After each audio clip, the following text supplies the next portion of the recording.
Hey there, how's it going? Let's get set up here. Doing the typical routine.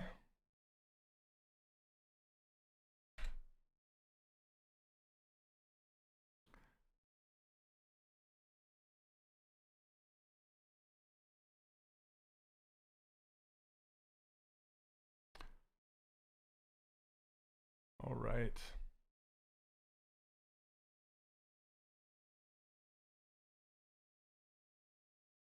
Just gotta find where Pixologic has shared this stream. There it is. All right. Hey guys, welcome.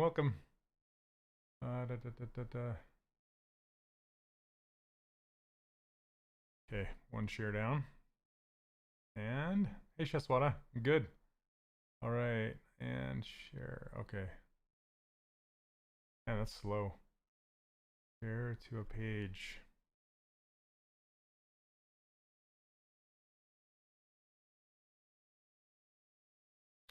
Sorry, it's taking a while today. And are we there? Awesome, we're done.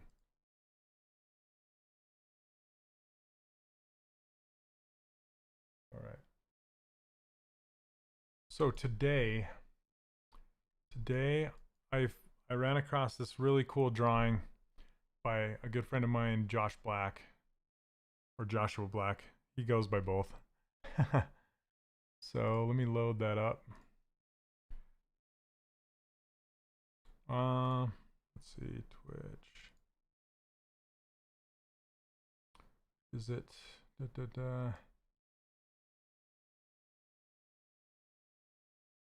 Sorry, I gotta find it. I'm coming in late because I was having some lunch and I was running late, so I apologize for that.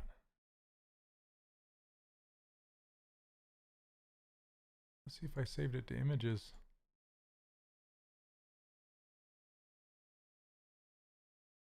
Goodness sakes. Okay, hold on one second.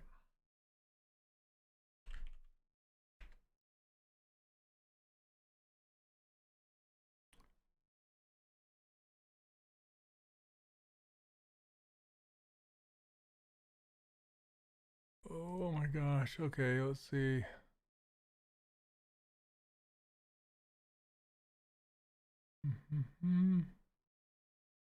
It's not even in my recent saves here. I'm just gonna have to go get it again.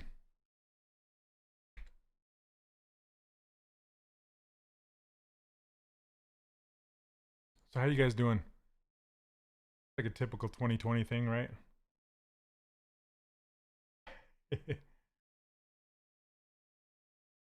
Okay. I'm gonna show you guys what it looks like. Look at this. Isn't that awesome? Look at all these drawings. So good. I could model any one of these, but this elf typically, or this elf stood out to me as just something super appealing.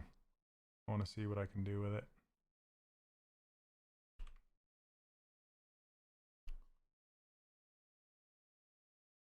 Are you a Monday born? I have no idea. Let's save this. Should be saved in Twitch. References. There we go. Thanks, Neil. Neil, I actually have a link for you to post wherever that went. So, Josh's YouTube channel. Let me copy that for you. I'll just post it in chat for you. So Josh was a concept artist who worked alongside me at Disney Interactive on Disney Infinity.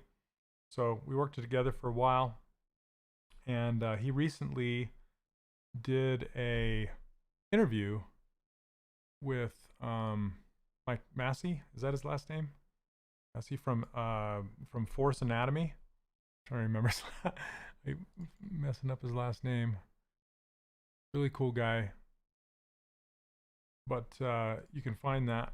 I think you can find that on his YouTube channel. Okay, we have it loaded finally.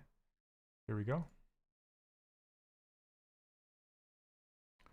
Okay, so Let's just crank this opacity up and scale it down. Oh, hey, what's up, Creative Ape? How you guys doing?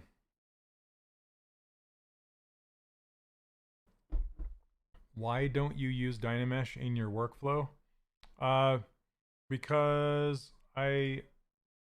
that's kind of a big question. I still use Dynamesh, and I have used it in the past. Dynamesh has its place for sure. But I've kind of moved on from Dynamesh because every time you Dynamesh, it basically rebuilds your entire mesh, and sometimes you'll lose details and stuff like that. So I've just found that Sculptris Pro is a bit of a better solution for me personally. I like it a lot. So that's why. Hey, what's up, David?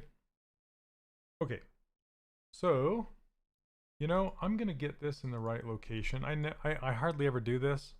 I just start from the sphere and just go. But for this one, I kind of want to get it into place using my ruler.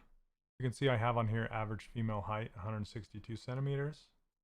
I'm just going to put that head right up in here. Just so it's kind of where it should be to start with. And then hide the ruler and go from there. Okay. I'm trying something different today. I have these earpods, I think they're called. I'm listening to music on my phone, and so I don't have those giant cans on my head. Okay.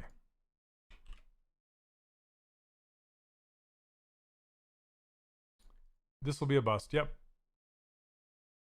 Another bust. Let's see. I'm just going to start by... Oh, thanks, Chesswada. Thank you very much. I'm glad you enjoyed it. It makes me happy. The sound is pretty low. Is it low for anyone else? I can crank it up a little bit. How's that?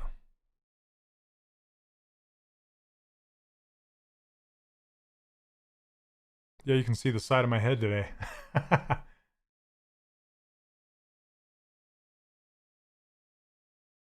probably just cranked it up for people in their headphones, so hopefully I didn't blast you out.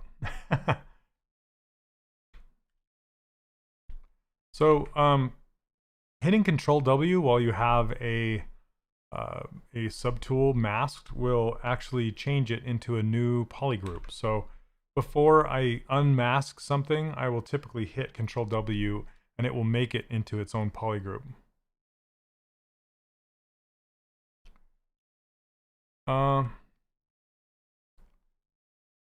Thank you so much. I just barely finished a promotion last night, and that it went really well. I got a lot of students, a lot of new students. So that's cool. Okay, what would you tell a guy who started stylized characters? What would be your suggestion in getting better? My suggestion would be start with blockouts. This is what I'm doing right now, is a blockout. And the more blockouts you do, the more blockouts you do and try and get the proportions and the volumes correct, the easier everything else will go as you're moving along. So just practice blockouts. Thank you. Good afternoon.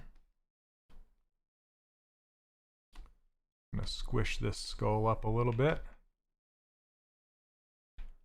Oh, thank you. I want a shirt with "Get the Warbles Out."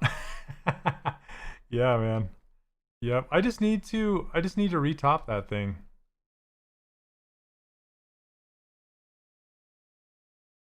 So a while back, I sculpted what I call a warble. I asked my friend Adam Manoa to illustrate me up a warble.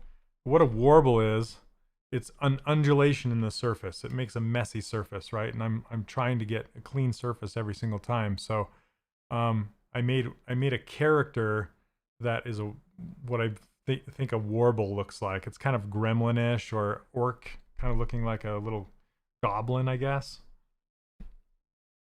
And that's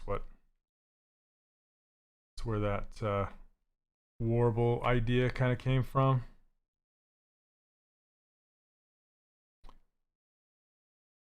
Do you ever feel like designing your own characters, maybe developing your own IP? Yeah, sometimes. I'm actually working on my own design right now for a different thing.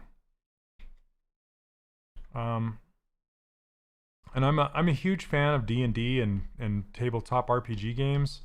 I've always wanted to do my own kind of line of those, and I'm also into pinups, like you know, just collectible pinups. Those females that are sexy but innocent is my favorite thing. So I've always wanted to do that too. Yeah, I've been a fan of D&D since I was a kid. My mom watches these. Hey mom, she knows I'm a fan of D&D. I did chalk art all over. So I lived in the basement of my parents' house when I was a teenager, and it was unfinished basement, so it's kind of concrete walls, and my parents let me draw on the walls, and I use pastels and chalks and things like that, and I would draw these huge dragons and stuff all over the walls.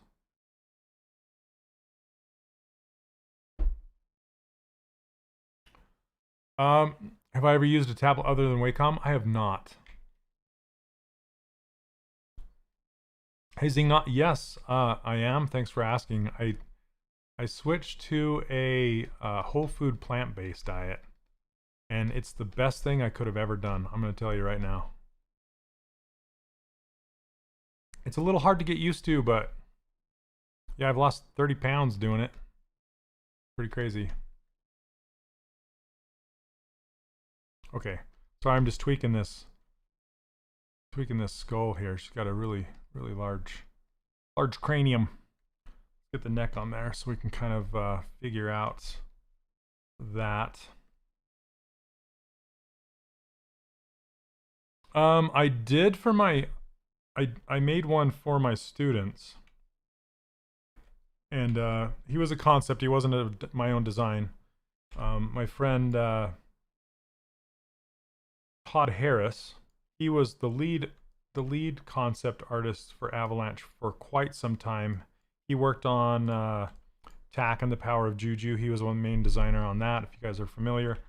Okay, where did my UI go? If you ever lose your custom UI or your menus, sometimes your menus just won't show up. So if you look across the top here, my 3D Character Workshop menu is missing. All you have to do is go to Preferences, Config, and then Restore Custom UI, and it'll pop back up. You can see it right there. And now when I push the hotkey, it works again. Is it in the new one? Yeah, it is in the 3D Character Workshop. His name is Sirloin. Sirloin of Beef is the guy. Oh, it makes me laugh. And it's just, he's a character. He looks a lot like Kronk, or that's kind of who I pictured voicing him, actually, was Patrick Warburton. You know, he voices a ton of different characters.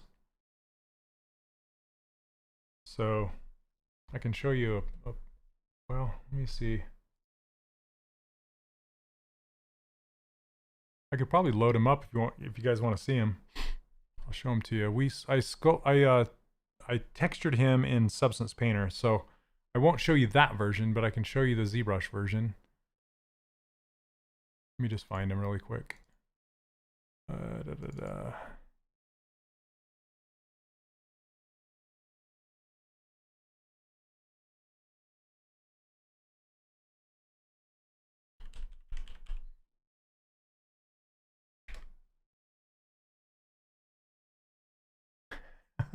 Okay.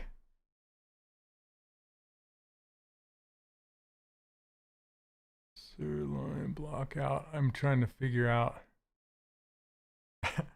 So I put him in a, oh, this is the low resolution game version. So I made him I did a game version of him. But this is kind of what he looks like. This is the low resolution with no textures. Hold on a second. Let's see.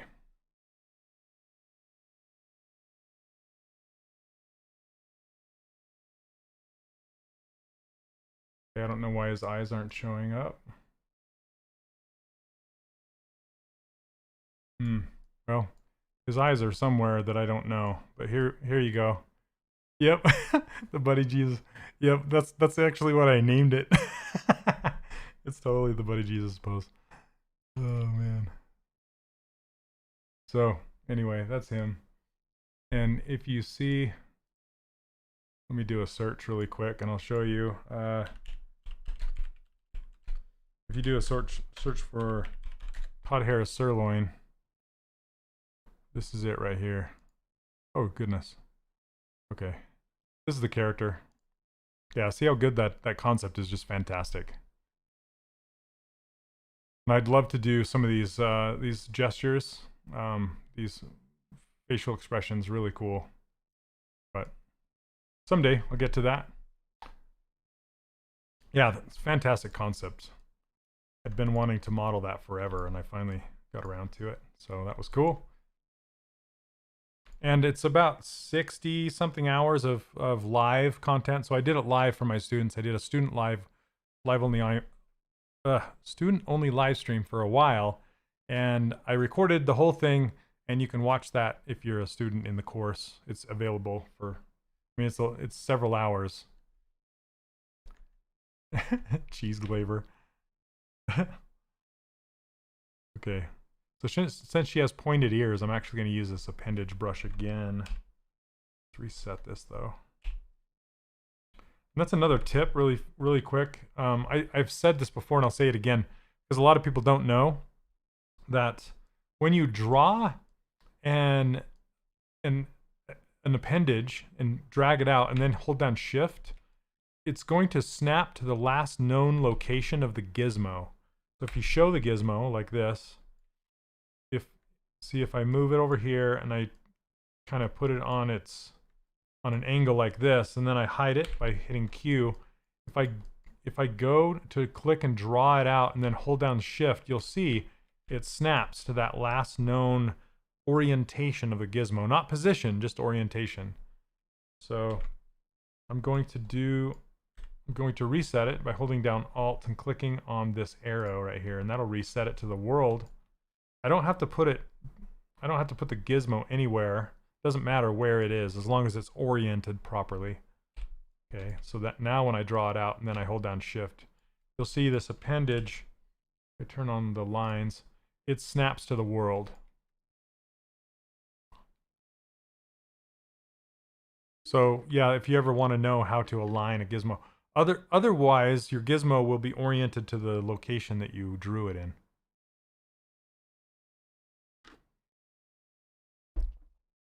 Oh, you missed the deadline, Daniel? I'm sorry about that.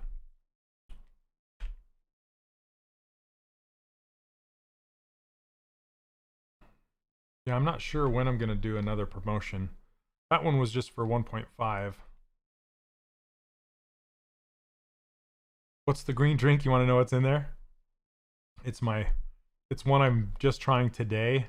It's 2 apples, 2 kiwis, and a bunch of spinach. I know it sounds gross. It's good. It's really good. I would make it again. So I'm trying all these juices because that's the quickest way you can get nutrients into your bodies, by juicing. Let's switch over to snake hook. with that name, I wonder why. Huh. Yeah, it's pretty tasty. It's interesting because the kiwis kind of give it a lemony taste, which is weird.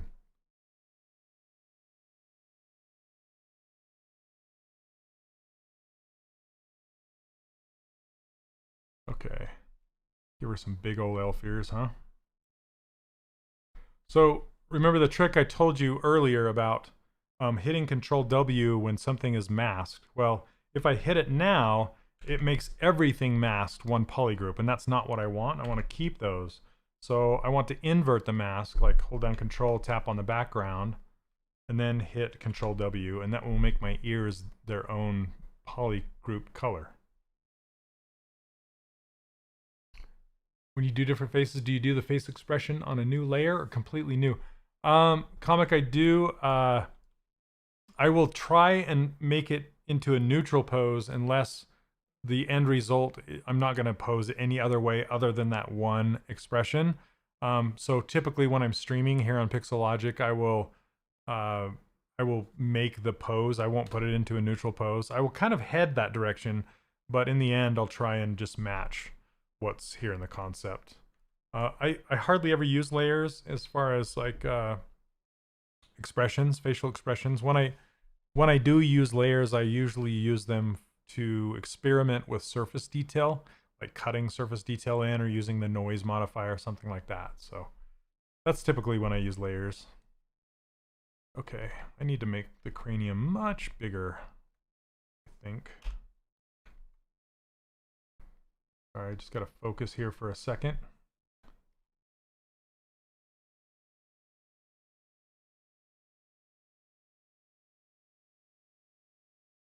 Then I really need to reshape them a bit to match.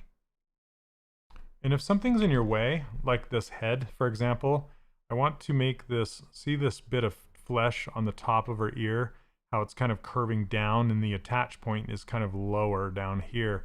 But I want to do that here, but the head's in the way. So I can always hide the head and just kind of guess at how that's going to go down like this. Smooth it. And then unhide it.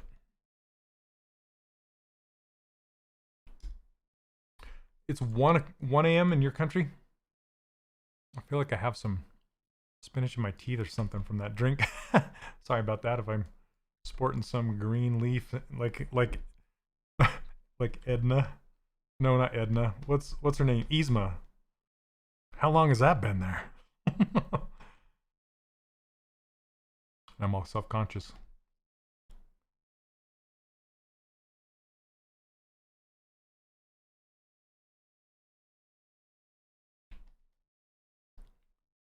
Frank, the lever. Oh, right. Kronk is one of my favorite characters of all time. He's so good. What about my spinach buffs? I can do a decent Kronk impression, but I have to listen to him right then and then hurry and do it. It's hard to recall it in my head. Okay. That's probably good enough.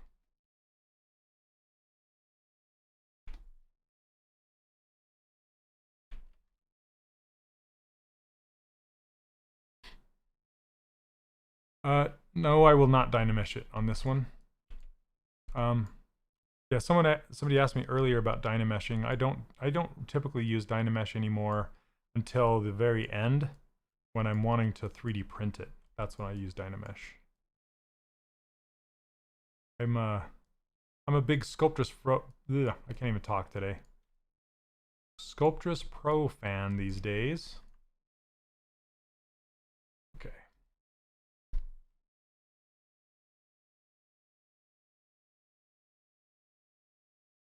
Just kind of giving an impression where the eyes are going to be. Sean Connery. I share a birthday with Sean Connery. Isn't that weird? Okay.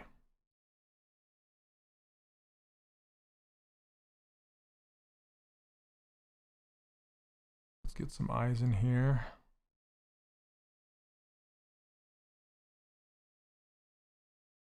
So usually I'll draw the eyes and then split it off. Oh, hey, Jack, that's a good follow-up question. I'll get right to that.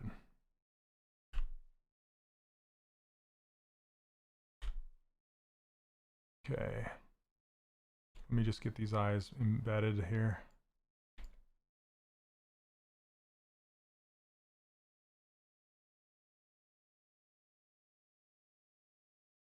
And turn on transparency to kind of line them up a little bit. And then I will go back and push the eye opening to be more like this shape. So why do you Dynamesh just for 3D printing? Because Dynameshing removes interior geometry and it will close gaps. When you want to 3D print, you'll usually want a watertight mesh. So you need to combine all of your subtools together, and then you run Dynamesh, which again will get rid of the interior geometry. And then you'll want to do a decimation pass on it to reduce the surface with all the triangles. So it will make the smallest file possible while still maintaining the detail, or retaining the detail is a better word. So if I think, does that make sense? That's why I Dynamesh, and that's when I use it. All right. How do you get better at faces even when the blocking was good and the end result still did not look right or good? I mean, the best thing is practice and get used to seeing the concept for what it is, and then just practice trying to nail that concept as closely as possible. And then just work on appeal, getting experience. You know, the longer, it's like, I always say it's like learning how to play a musical instrument. The longer you practice, the better you're going to get. Or the more often you practice, the better you're going to get. So, do you run Dynamesh at high resolution? Then when you do it, you not lose detail before printing. So, I mean, not to get too deep into it, I have a whole section in my course that talks about this, but I will use Joseph Druss Dynamesh Master plugin. I will duplicate the original. Well, okay.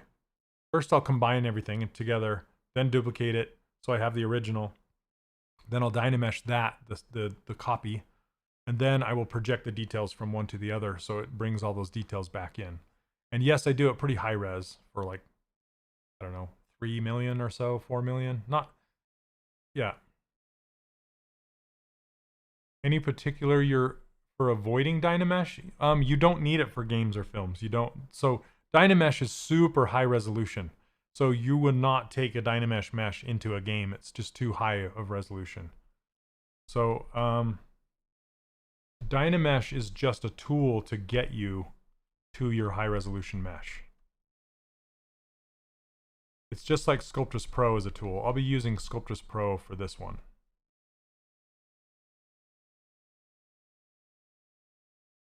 Turn on dynamic. Yeah, and then you would retopologize it later. That is part of the process. But you can retopologize a Sculptris Pro model just as easy as you can a Dynamesh model.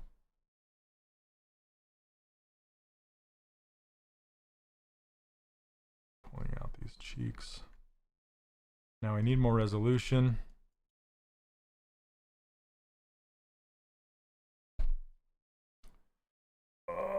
Oh. Prior to live Boolean, that was my go-to for hollowing. Yeah, so, oh, somebody asked about if I hollow models. Yes, I will if they're huge. If they're a thick model like this this Hulkbuster, I will definitely hollow it out. So my friend Ian made this Hulkbuster, and he hollowed him out, and he put the drain holes in his palms and in the bottom of his feet. They're pretty cool. And then I hollowed out this Hulk.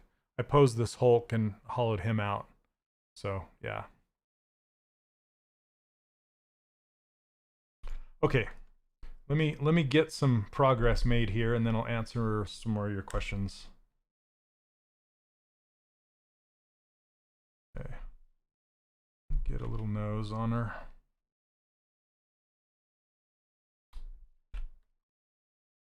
Hey, 48th fam's good, thanks. You know, I think I'm just going to pull that nose out. And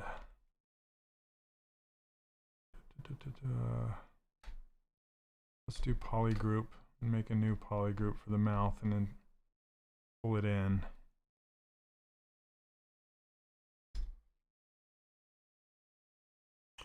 As an aspiring 3D artist, did you ever tell the story of how you got into the industry? Looking for a bit of inspiration? You don't have to answer if you don't want to. How How about I just put it out to everybody? There's 176 people here today so far. Does anybody want to hear how I got into the industry? I've said it before, so I don't know how many people here do polygroup all. Whoops, extrude, polygroup all. Green team. You know what? Yeah, nah, that's fine. Please don't.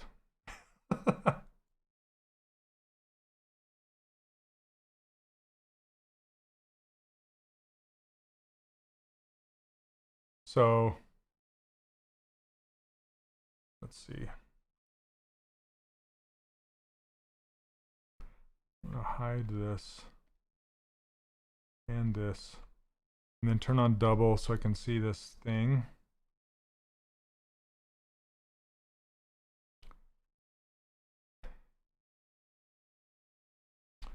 Yep, Carnegie Hall, or what's the other? What's the one in Nashville? The Grand Ole Opry or whatever. Same thing.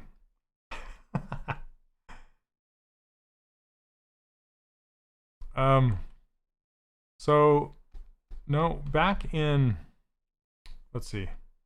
This is gonna date me. Here we go. Ready? Back in 1995, 96, I was working in the sign industry. So working on making signs. I was kind of a graphic designer at that point. It was the only real kind of a job I could find in the art field at that time that paid decent. And I was only I was fairly young then. Still quite didn't know what I wanted to do. And while I was in the sign industry, I saw an ad in the newspaper. Remember the newspapers? Those are old. So I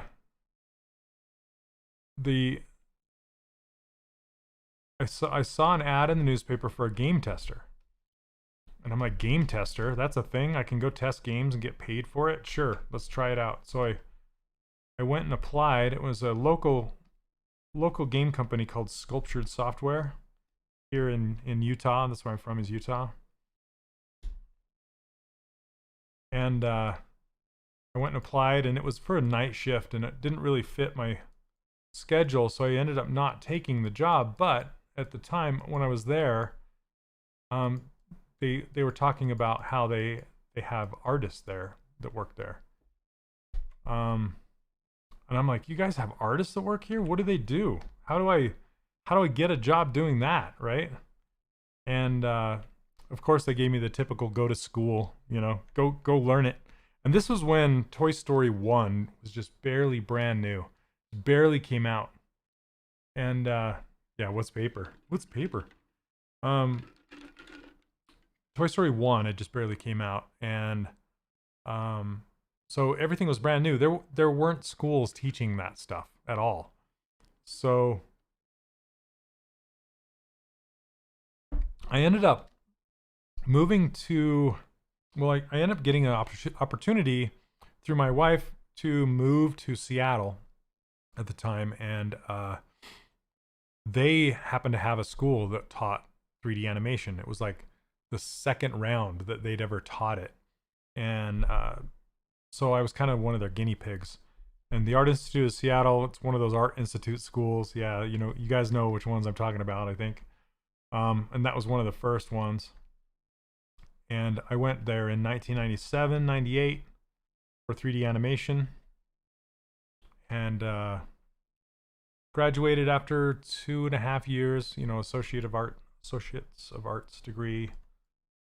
So I kind of did take Sculptris Software's advice and went to school to learn it, but we were kind of teaching it was so new that we were teaching the instructors at the time. And I was writing a book on it because I was so enveloped in it. I was learning 3D Studio Max. Well, 3D Studio version 3 and 4, which was in DOS. If you guys remember DOS. And then when 3D Studio Max came out, I was the first one to, well, not the first one, but I was writing a book on how to model characters in 3D Studio Max, stylized characters, and it was for a book called what was it called? Like Creature Workshop or something like that. It's kind of where I got the name 3D Character Workshop from, but DOS. You remember DOS, David? I know. AOL. What are these things? What are you talking about? Okay, duplicate this, stitch it together. Okay, let's do send this home. And then I got a job out of school at a place called Sapphire.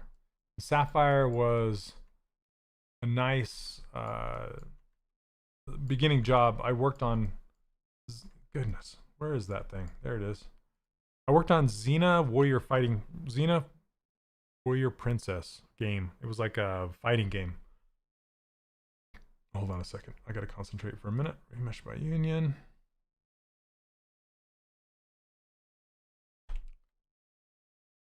Okay. So I'm gonna subdivide this once. And then delete that lower subdivision level. So now we have this to work with. Yeah, Windows 3. There you go, David. Yep, then you know DOS well. Okay. Sculptris.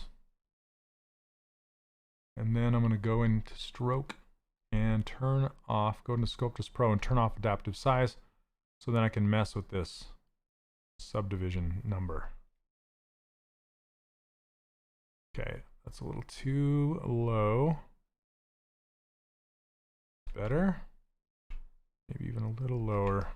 There we go. So this is Sculptris Pro. And I'm just going to kind of lightly brush over this surface. I feel like Bob Ross now.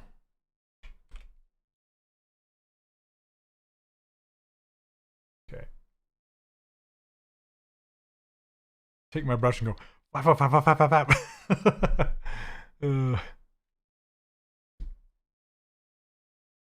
Undertaker. Oh, thanks, man. I'm trying. All right. Man, it looks like a demon right now.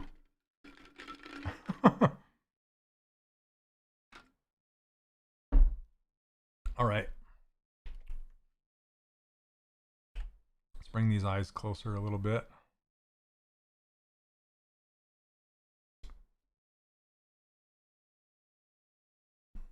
Yeah, Sculptris Pro is great, but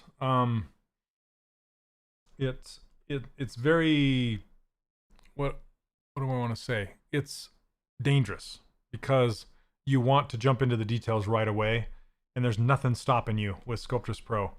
When you're working with a subdivided Z-remeshed mesh, you know, you're limited to the density of the geometry, but when you're in Sculptris Pro mode, you're not limited at all. I mean, you can just start hitting the details hard, and that's not what you want to do. So it can be dangerous. Any book you would suggest we can practice stylized anatomy, or any person that we can follow? For stylized anatomy, I would look at Mitch Leaway's stuff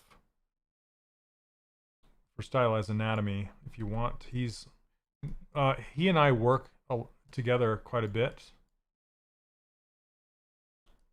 And we have similar styles as far as our anatomy and that kind of stuff goes. So I'd look up, there you go, thanks Neil. Yeah, look up Mitch and his stuff. Really good.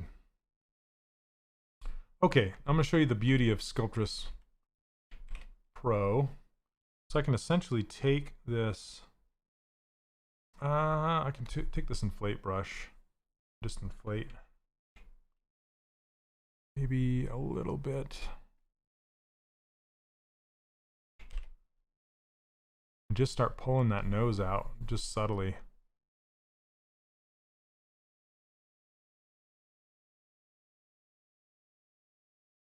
And it will create geometry dynamically See, it's basically creating more and more triangles. You can watch it work as I go. See how it's making more triangles?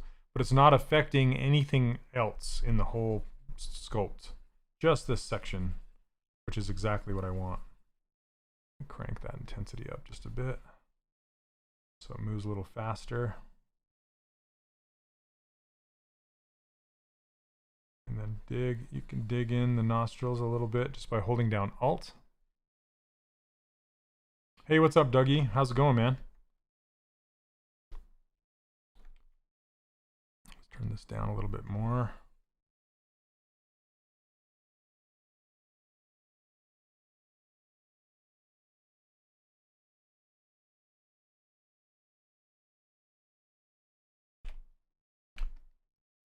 And yeah, so it can get to be a lumpy mess a little bit, so you just got to be careful. Hey, what's up, Charlie? I'm doing well, thanks.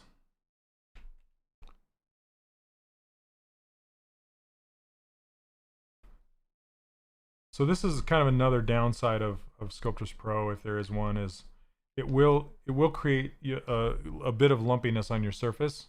You just kind of have to look past that when you're working.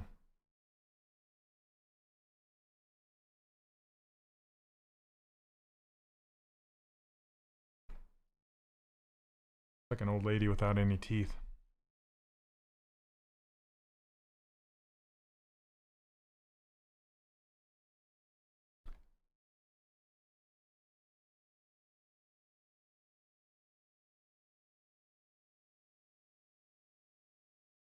So Neil, you're asking who Neil is? Neil is,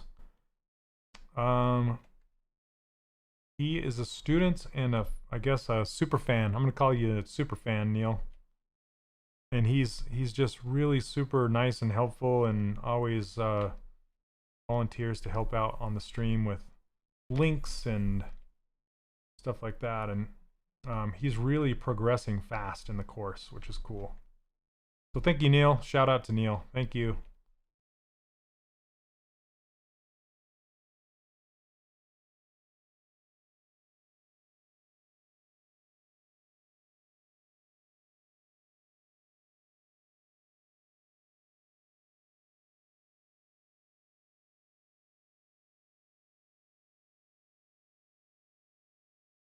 Okay, let me do the pinch on these lips.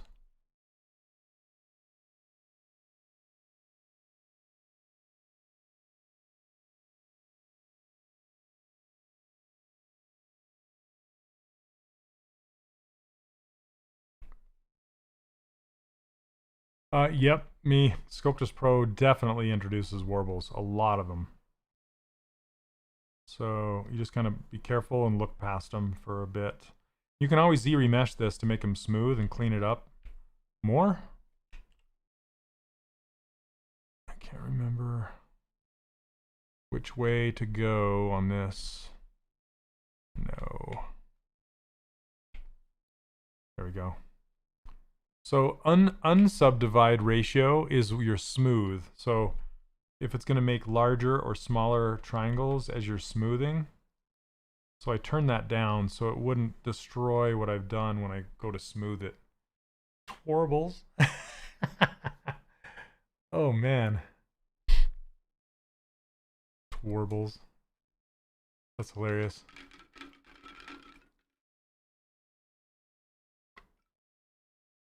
How long does a fairly detailed character take you? I assume you're wanting to say how long it takes me to make. That's a super loaded question because it really depends on the character and how detailed it is. I can go anywhere from, you know, a day if it's a really simple character to 4 weeks, 3-4 weeks, 5 weeks if it's more detailed, or even a couple months if it's very detailed. So it just depends.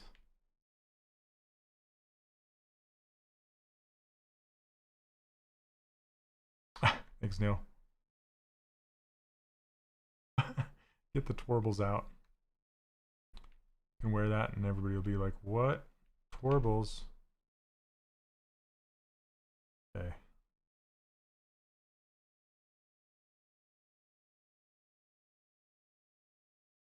Need to get some teeth in here soon, so it's not looking so old lady-ish.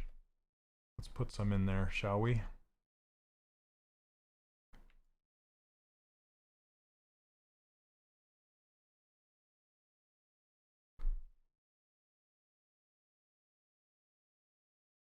So no, I'm not going for a neutral pose with her and her mouth. I'm going to have her smiling right off the bat.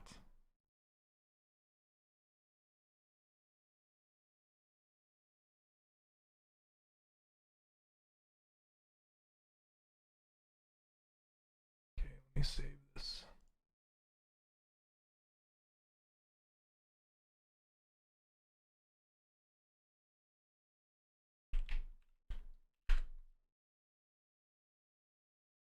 Whoop.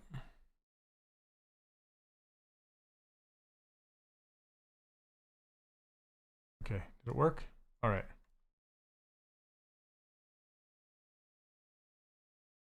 Yeah, so Doggy, it's my own custom brush. It's based off of Ma Cut brush, if you've ever seen that one. These silhouettes are basically showing me what the brush is going to look like if I cut through it like that. So if I ran it, here, let me select it. So if I just went like this, and I turn it to the side, see how it, here, let me turn up the intensity so you can see it better. See how it just kind of pinches? And I took that silhouette, what it does, and I just made it into the brush. And then I highlighted it with this little white line so I could see it better. But you can grab these brushes. I give them away for free over on my website, 3dcharacterworkshop.com. It's right here. Whoop. You know that, Doug, right? Okay. So I need some work on this face for sure. I think I might go back and forth a little bit, go away from Sculptris Pro and come back, because it's now a little bit too dense to work with. And ZRemesher makes it so it's not as dense. And I can make larger movements easier. Oh, no wonder dynamic is turned on. There we go. That'll help quite a bit. So you never want to have dynamic subdivisions turned on while you're using Sculptris Pro. Oh, does it, Arun? Oh. So if anybody ever misses a session, it's like a train, right? If you pull a boxcar off the train tracks, then all the other, it screws up all the other cars, I guess, or it screws up the alignment, everything. I don't know what I'm trying to say there. Anyway, so if somebody misses their stream, it messes it up for everybody else until they can fix it, as far as the announcements go. Turn this way back down.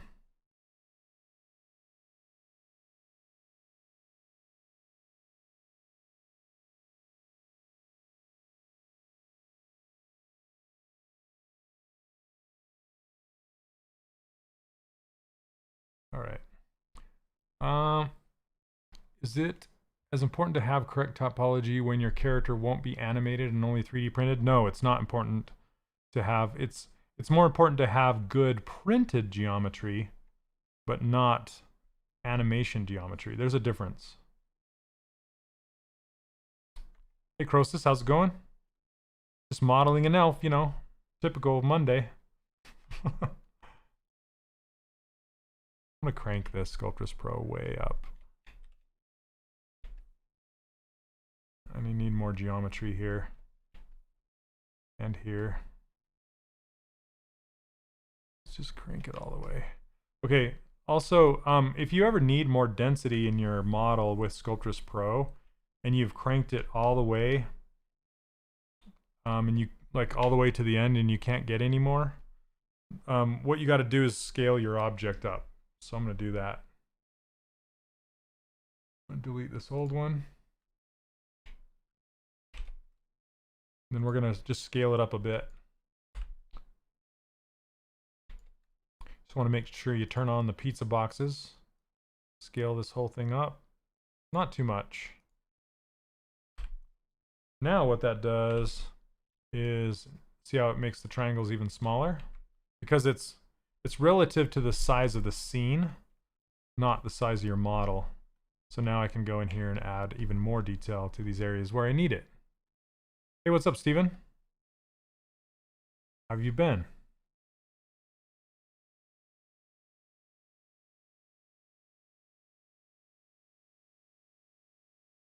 And in the ear right here.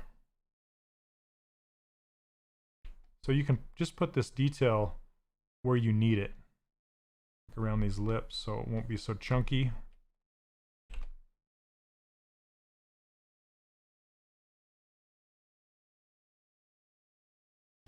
Then you can just come back and add the detail back in that I'm smoothing out. Okay, I'm gonna use this fill brush and cut this in.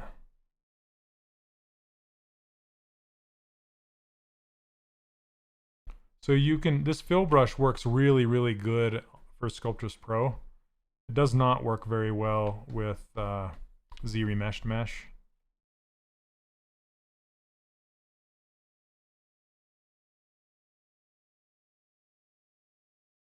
Change this to zebra gray for a second.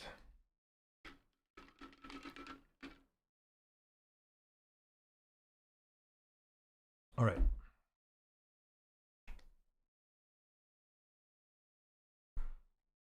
And you can fill, but you can also cut. So if you hold down Alt, it will cut into the surface. It works really well. Counted something in ZBrush earlier, maybe you could explain. Z-Remesher drastically reduces my poly count regardless of whatever setting I give it. Yeah.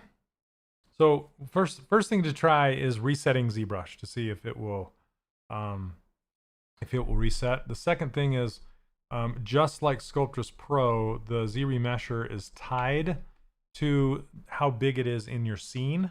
So if it's really, really gigantic in your scene, you might not get the subdivision levels that you want. So maybe try to adjust, you know, put your model in with my ruler and adjust it according to that ruler and see how big it is comparatively. That ruler is really good as far as getting your ZBrush size, or ZBrush model, the optimal size that ZBrush wants. Then it should give you a good good resolution after that.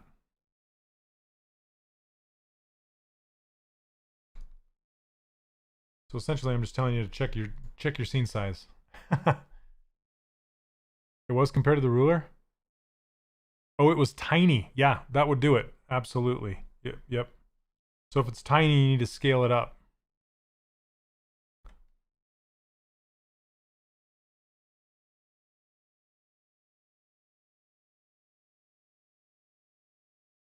Let's crank this up.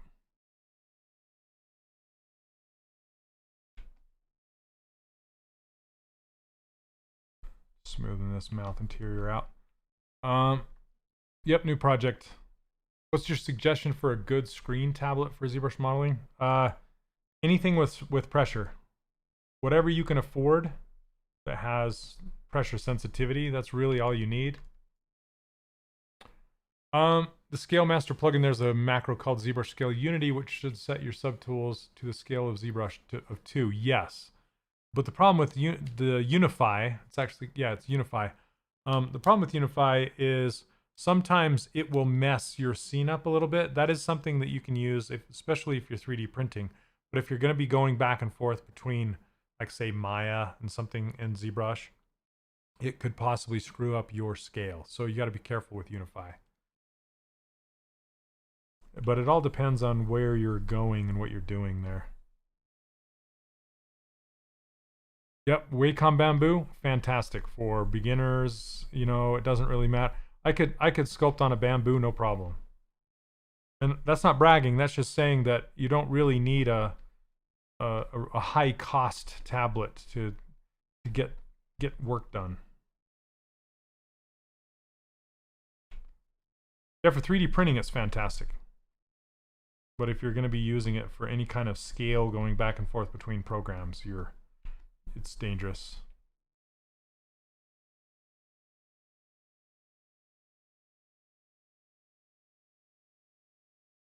Just putting some ear cups back here. That's what I like to call them. I don't know what they're called.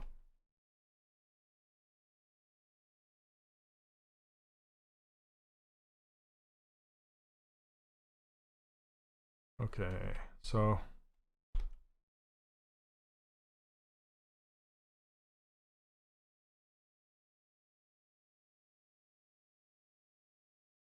somebody's asking, how do you separate eyes? Is there an eye brush? No, these are just spheres, and you just separate them into your own a different subtool. That's it. Nothing crazy. Speaking of eyes, I really need to get in there and like tweak with them a little bit.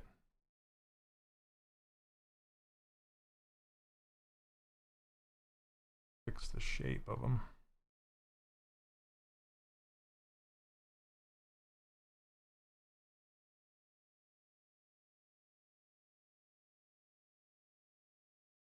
Sorry, I've got to fast forward this song.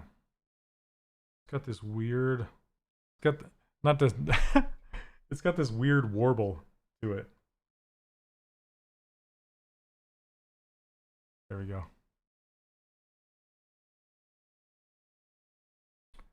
You're going to be sculpting the hair. You use one of those hairbrush thingies.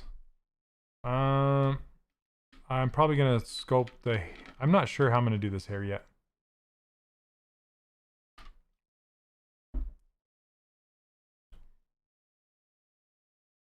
Okay.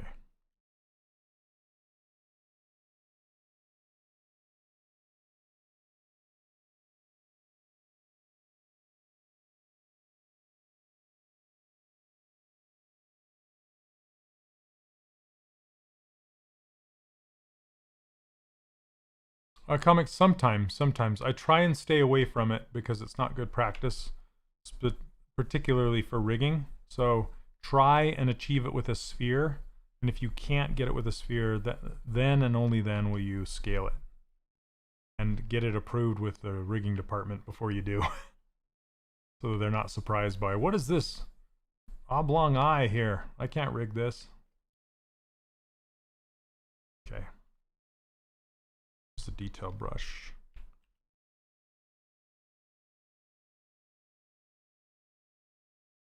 I just want to pull this eyelid out.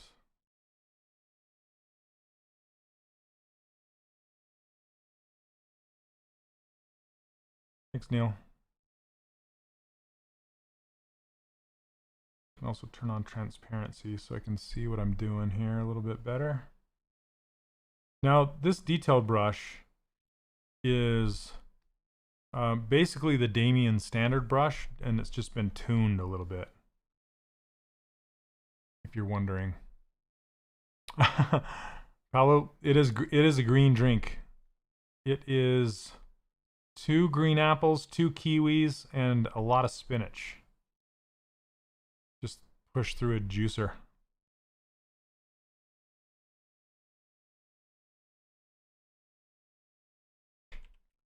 Okay, so I'm running out of detail a little bit, not too bad though.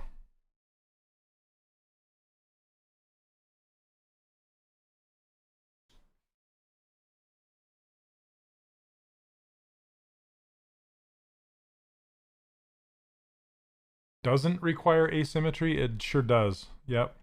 But usually the asymmetry comes in the poses later on. I will stay in symmetry for as long as I can, but it always adds life to the character if you can somehow introduce asymmetry.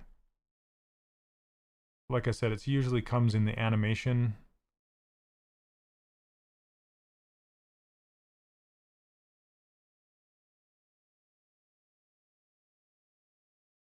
Okay, I'm going to scale this up just a bit.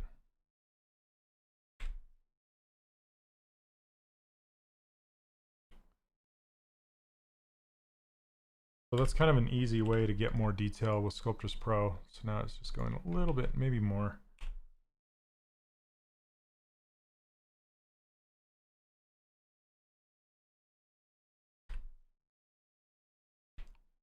There we go. That'll do it. Tired of this. So with the Disney character, I got it pulled from YouTube. So I just got to the point where I was just kind of doing his body and stuff. So I moved on to something else. And I saw this concept that Josh Black did, and I fell in love with it. So I wanted to sculpt it.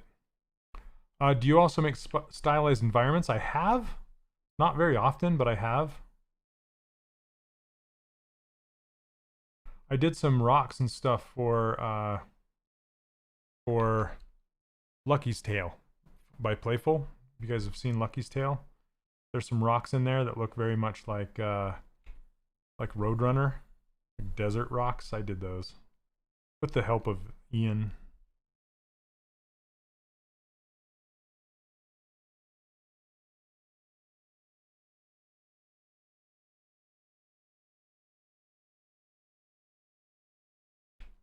Okay, let me get some teeth in here. It's driving me crazy. Here we go.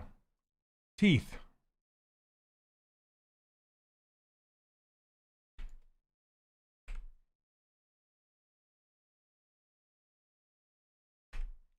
Just split to unmask points. I'll do that with the teeth too.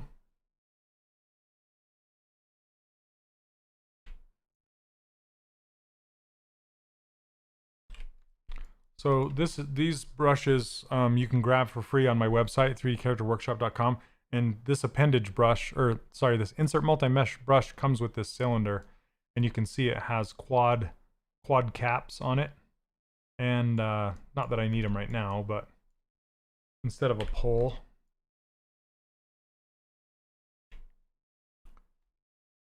Because when you subdivide a cylinder that has a pole in the center, it packs a whole bunch of geometry down in there, and sometimes it makes ZBrush crash.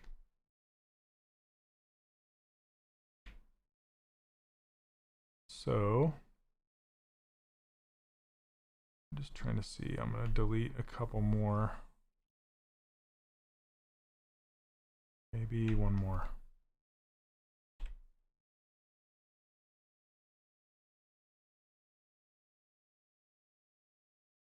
Okay, so now I just have a band. And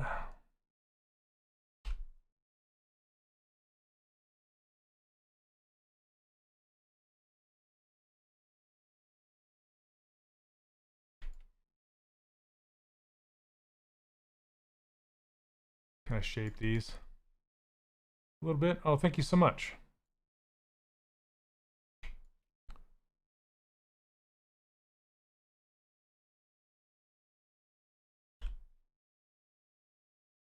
I don't know what I did there. What did I do? Okay.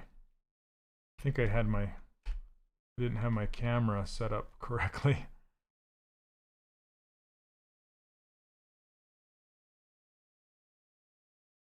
There we go.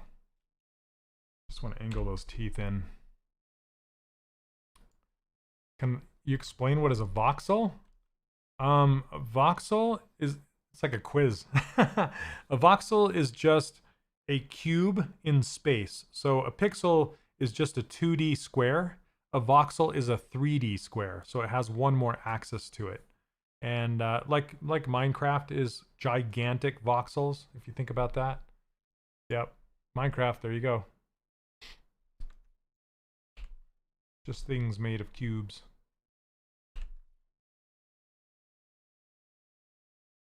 That's how I like to think of it. Think of it anyway. Dynamesh kind of works in voxels, sort of, not really.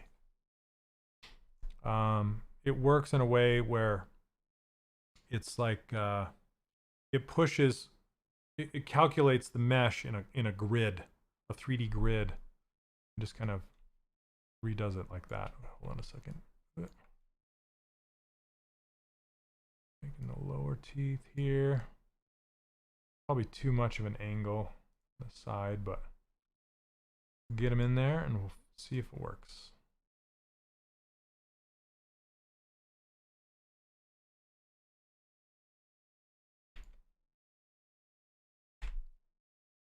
Let's get these in separate groups so we can manage them. Yeah, they're a little too angled. What is my favorite character? I don't know that I have a favorite character.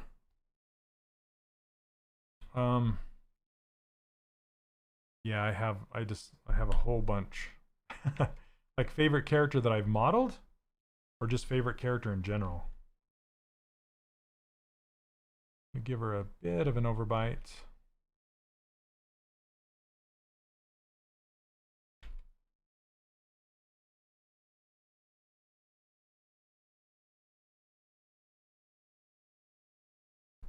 Hello, I'm doing well, thanks.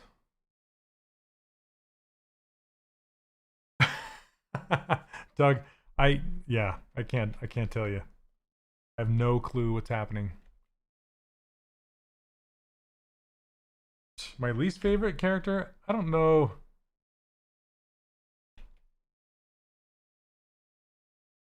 I don't know that I have a least favorite character. You know, one of my well, I just like too many characters. Like, I love the whole cast of Avatar: The Last Airbender. Love all those characters. I love let's see, what's another one? My Hero Academia. I love all those characters.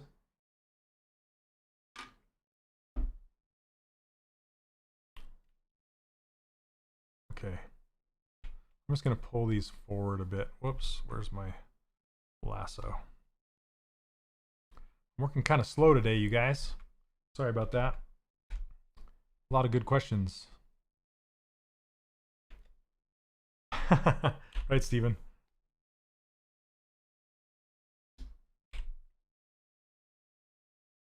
That's getting better.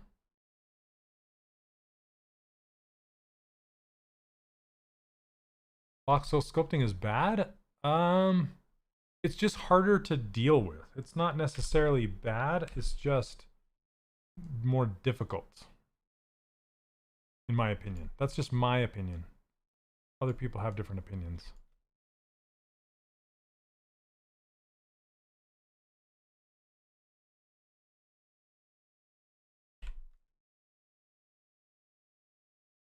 Okay, now that I have the teeth in, I can see all the other things I need to fix. Why do you use Sculptris Pro, and is it recommended for mid-range PC? I use Sculptris Pro so I don't run out of geometry. It's dynamically generated topology. And yeah, it should work just fine on a mid-range PC.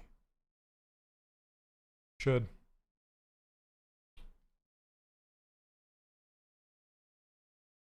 Sculptris Pro and regular, it's just, like I said, it's dynamically generated topology. See all these triangles here? All of them are being dynamically generated when I'm moving. Like if I use the snake hook brush and I pull this out, that's dynamically generated geometry as I'm pulling it out. But if I do it regular, if I turn that off and I try the same thing, look at that. It's not generating any more geometry, it's just stretching it. So it's gonna break down.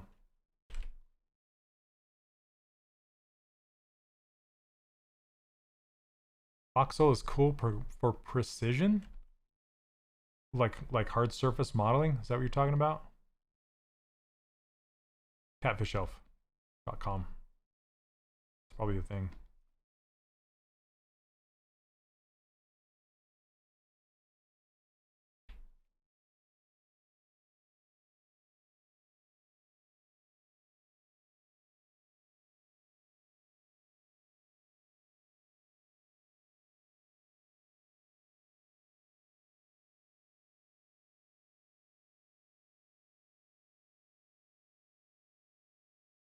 I don't want to give her too big of a lip, but you can see I'm just introducing like tons of warbles, and I need to straighten this out.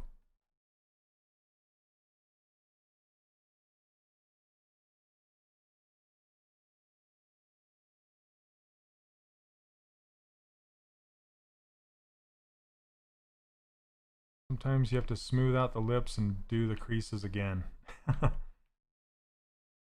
So that's what I'm going to do, because it's like kind of folding in on itself and I don't want that.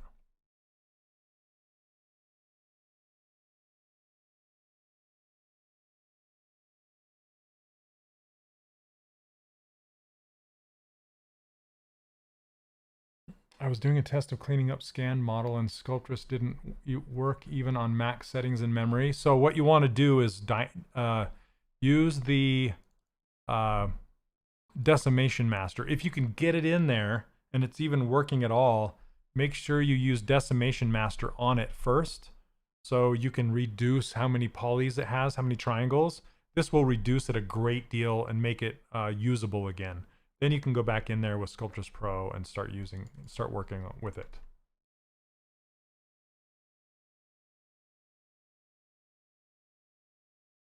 I missed a portion. I saw you crank some edit in Sculptris Pro before smoothing.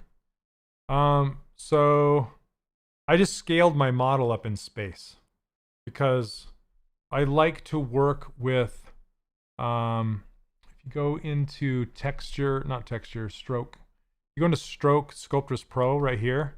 See this adaptive size? I like to work with that turned off, because if I turn it on, the size is going to be based off of my brush size, and I don't want that, because if I want to do something large, it's going to add tons of detail, and I don't want that necessarily. So I'll turn that off, but then it's tied to my scene size rather than my brush size. So I need to have my model large enough to get my triangles small enough, if that makes sense. Okay. Yeah, Decimation Master will not remove detail. It will just simplify the surface of the mesh. How's it going, Billy?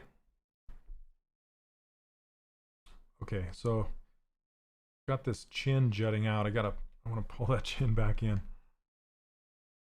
Where are we at? 1 hour and 14 minutes so far. Okay, so look at this.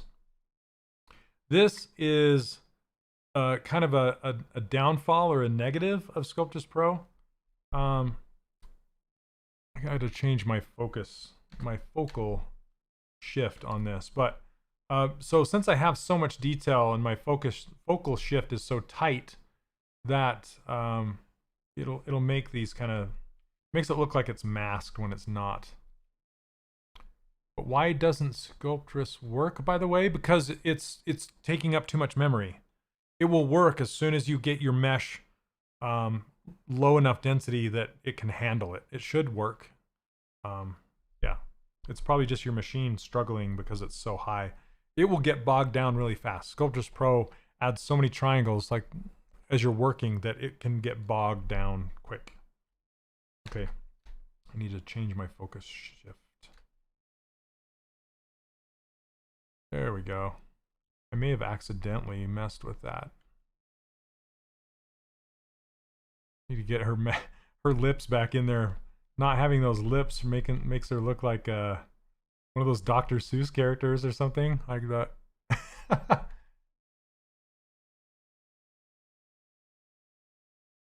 Like on Horton Hears a Who, or on the Grinch. They have no lips.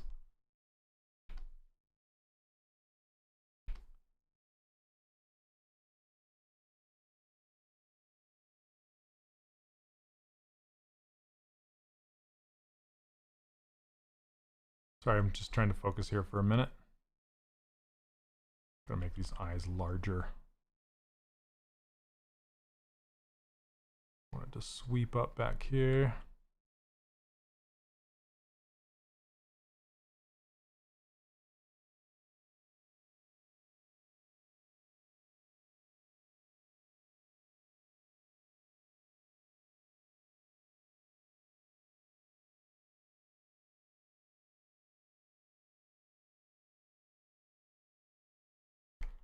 All right. 215 people watching today, not bad. Thank you for joining me, by the way. Just got to give you that shout out. I know there's probably 1,000 other things you could be doing right now. I really appreciate you hanging out, spending your time with me. It's really sound like Bob Ross when I say that kind of stuff, but I mean it. Saeed, yes. What you got?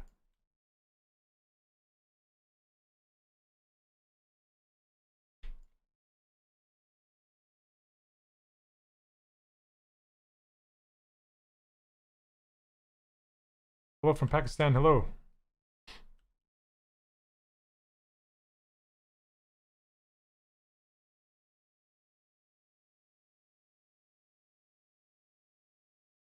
This is a really long version of these, which is interesting.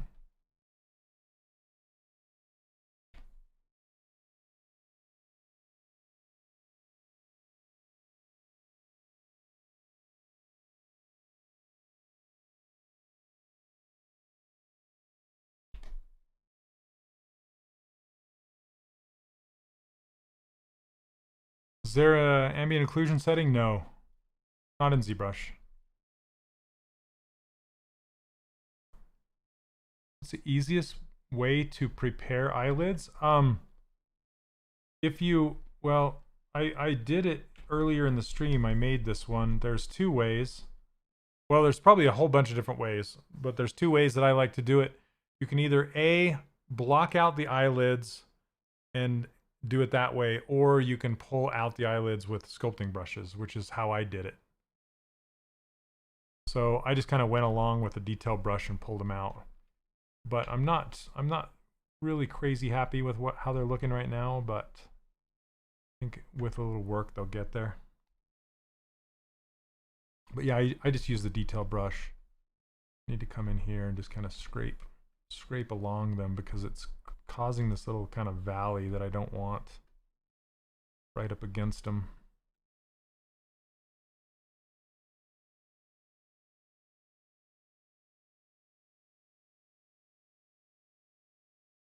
I didn't see you sew the pieces together with remesh by union, but look like no, I did a remesh by union on this. You probably just missed it, but I did it.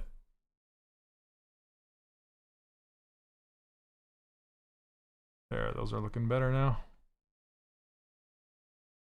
Dig.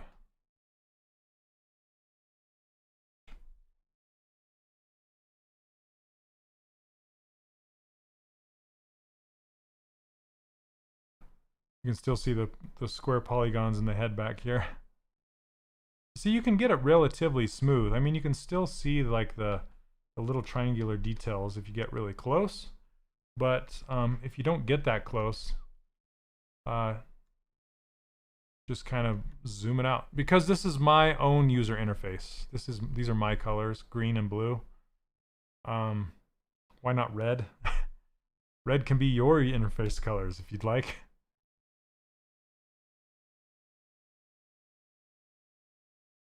It's way too high. And you can mess with your interface colors if you go to preferences, config, wait, not config, eye colors right here. These are my interface colors right here. So you can play with these. You basically set a color in your color swatch and then you click on one of those buttons and it'll switch it over there. If you prefer Orange Classic, then use it if you want. Yep, I like these colors better. That's just my preference.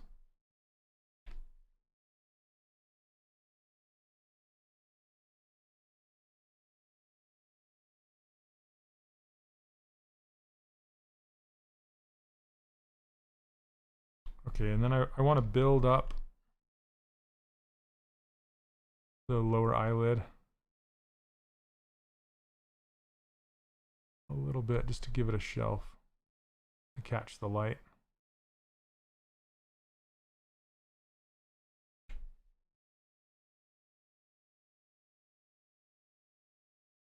Best way to sculpt eyelids I found: to place a sphere in the eyes and the sockets transparent on and sculpt until the eyeballs are covered and then make the open eyeball and push it back with a move brush. Yep, you can do it that way too. I will occasionally work that way. It just depends on the character.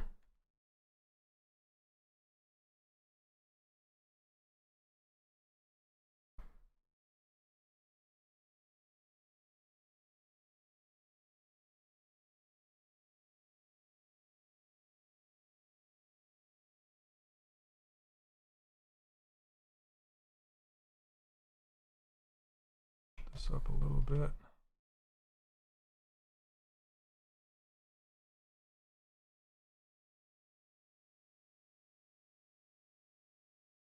Okay.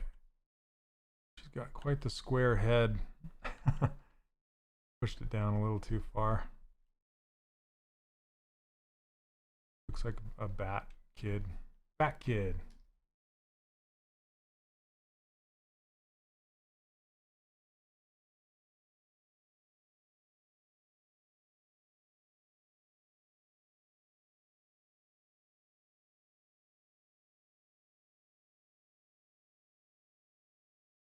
And I made her neck too far back.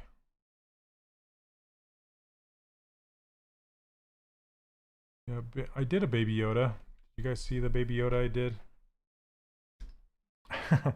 Yeah, kind of like Baby Yoda.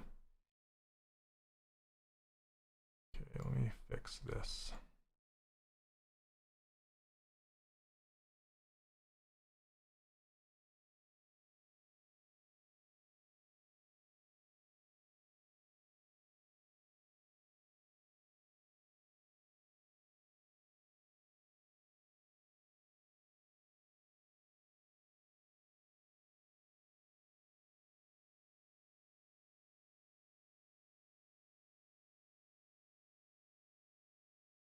Okay, I gotta get her lips back in there.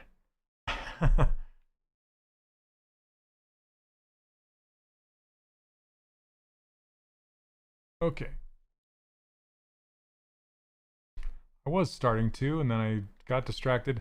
That's like the story of my life, right? Just like ADHD to the maximum. Turned all the way up to 11.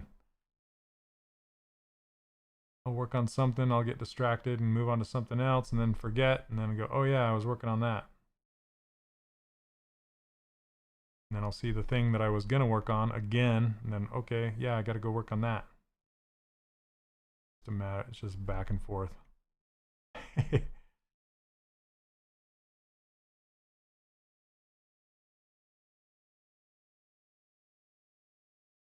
We can tighten up those nostrils a little bit too, and even across the top of the nose.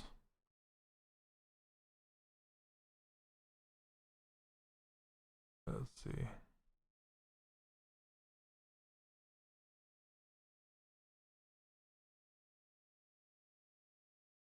How lumpy the top of that nose looks.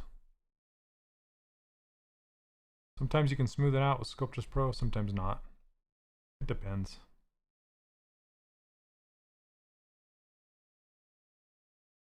All right.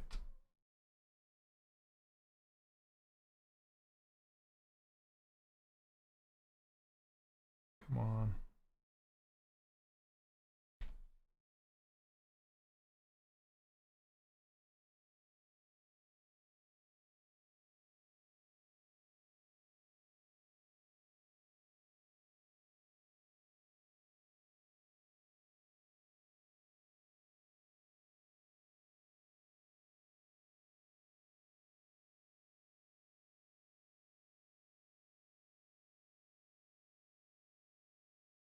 Well, thanks so much. That was a fun one to do. That was also a Josh Black design, by the way. If you couldn't tell, I'm a huge fan of his stuff.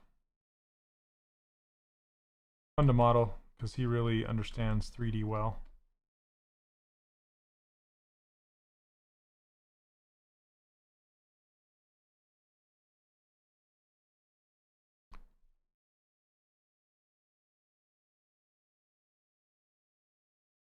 Okay, let's fix this lip.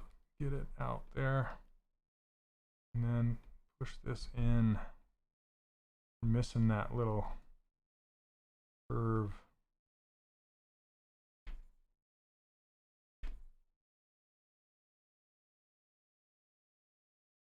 Thanks, Saeed. Appreciate it.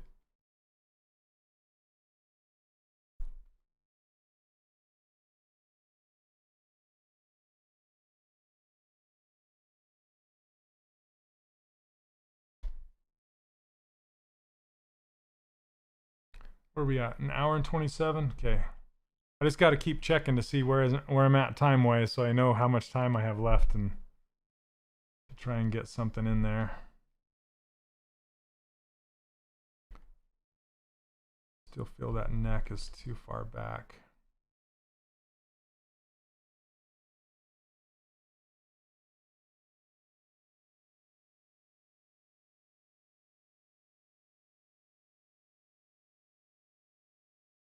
Oops.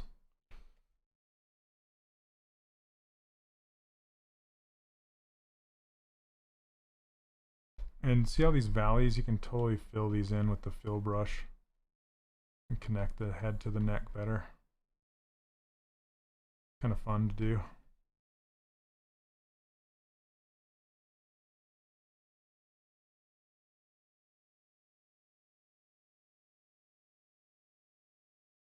Go opposite to get that jaw in there.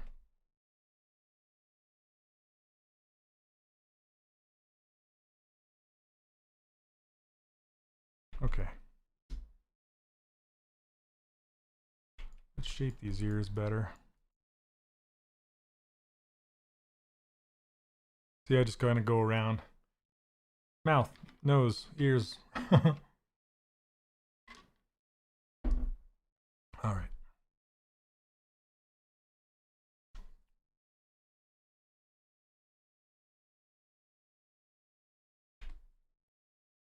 Sometimes when you get this dense, there's this brush called Smooth More, and you'll find it under the light box. So if you pull this up and you go to brushes and you go to smooth, there's one called Smooth Stronger, not Smooth More, Smooth Stronger.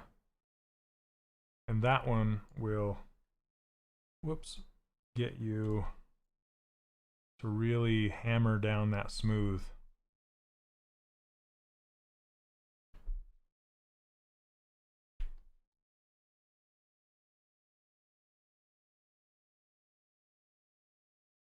Okay. Ugh. I don't know if I'm going to be able to get to the hair today. It's kind of a tall order on this one.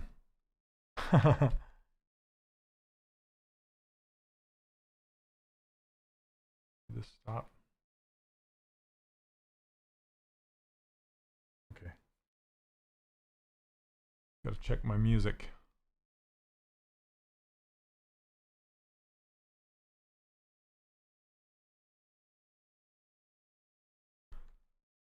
All right, I think I want to pull those eyes back in space. Saving it really quick. Okay. I want to make them larger and back in space. So here we go. Let's do. Oh, come on. There we go. Auto save. Just Sculptris Pro it all the way. Snake hook for the curls. Yeah. Why not, right?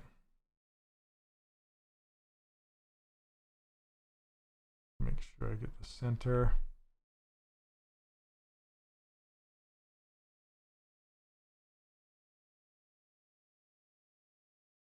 Blur, blur, blur, where are you?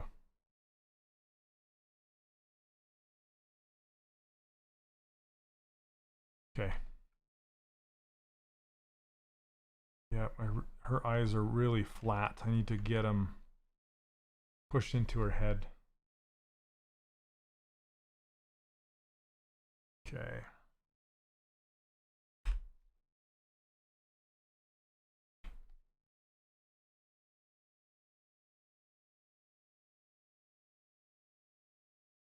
Something like that.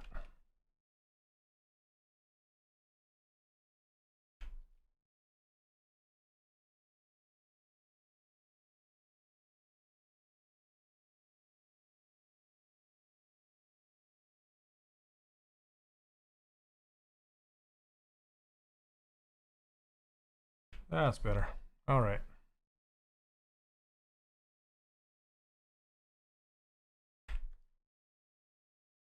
I need to go fix it. Look at, see, it kind of makes a mess when you mask something off like that and do some adjustments. So you just kind of have to go in here and smooth it back out, and it will, the Sculptris Pro will just do its magic and fix it. Okay. You can get in here and do the eyelashes and eyebrows. Get that done pretty quick. Let's do that. Let's do topology brush.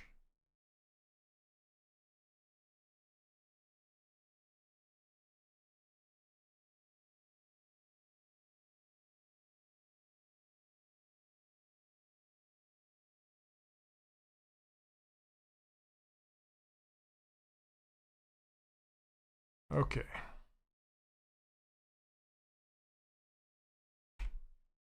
So I did that fast because I'm kind of running out of time, but basically use the topology brush and you just kind of draw squares on the surface.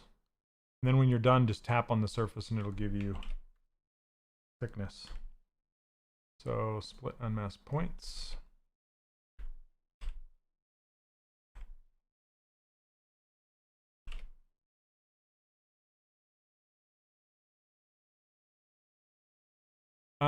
Yeah, it's kind of like Dynamesh. There's no subdivision levels. There's no dynamic subdivision levels. It's a lot like Dynamesh, only it's like focused. So you can do focused areas. And so you don't ever, you don't have to hold control and drag on the background to re-Dynamesh.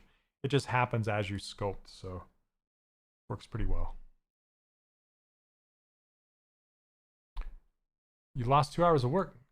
Sculptris Core. Oh, does it not have autosave or anything like that? Yeah, if you go, I don't know if Sculptris Core Mini has, if you go to this quick save, I don't know if you have it set up, but you can see quick save is set up right here. And you can go back in time and open up your save files, but I don't know if Sculptris Core Mini saves that stuff. Hopefully it does.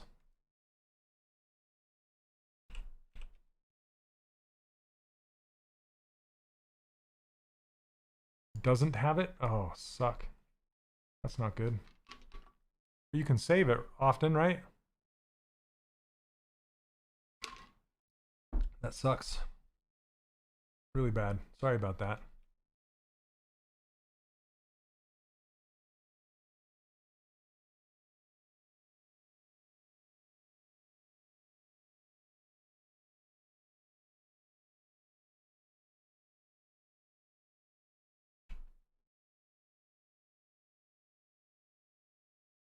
Yep, you just leveled up your skills. Think about it like that, and then you'll do it better the second time.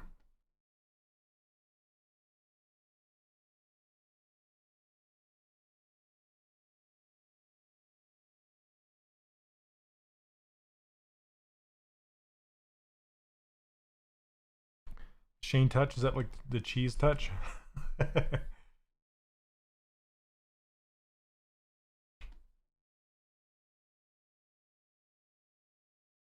I feel like I have to say this once per stream now, and I don't know. People come in and out of the stream all the time, but I do have to say this, that don't be intimidated by the speed at which I do this, okay? If you're brand new to ZBrush and brand new to sculpting, and you see me doing this in this short amount of time, it's not where you should be, okay? I'm probably going way too fast anyway, so just take your time and make sure you know, quality over quantity. Do the best you can, not the fast you can. Not as fast as you can.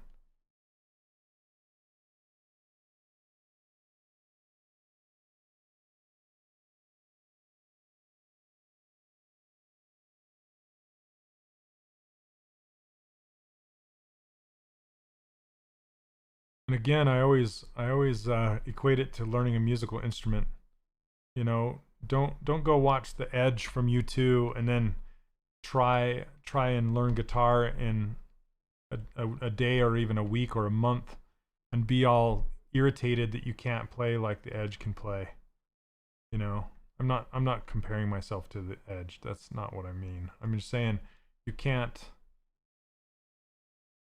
Yeah, it takes practice. It takes practice. Don't be intimidated by the speed. You'll get there.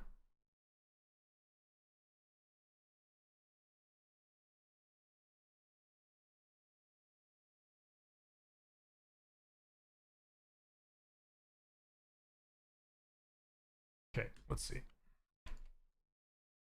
Let's get the eyelashes in there. Eyelashes are always fun. I want to crease this down though a little bit. That's true.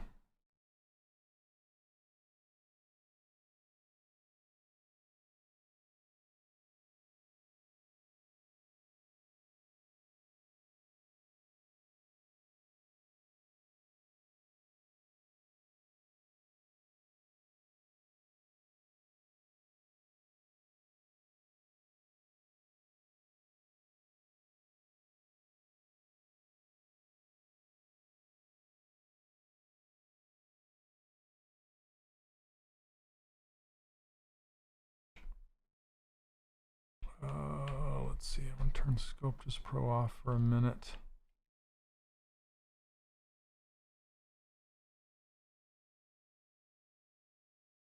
Good way of putting it, me.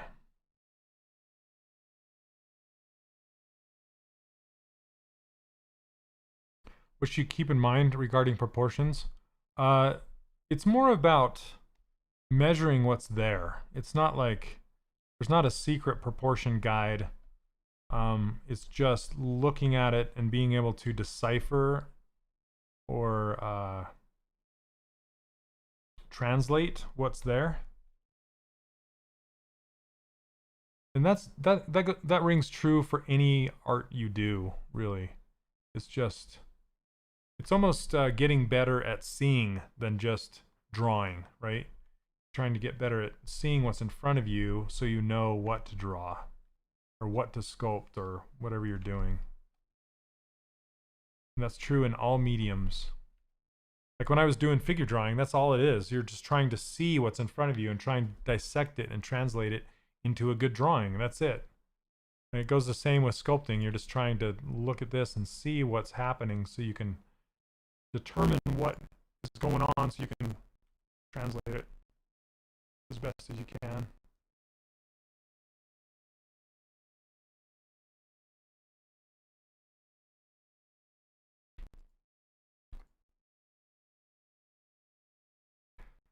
Ooh. Okay. Let's do the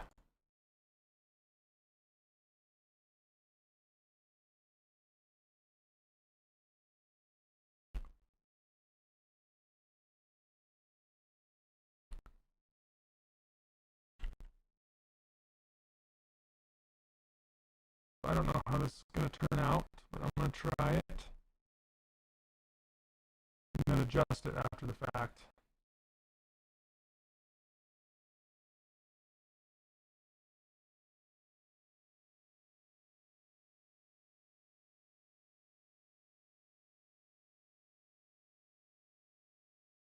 Oh, audio's messed up? Is it still? I am a robot. Oh, dang. How about now? All right, let's let it chill out for a second. Still? Dang it. I don't know how to fix it.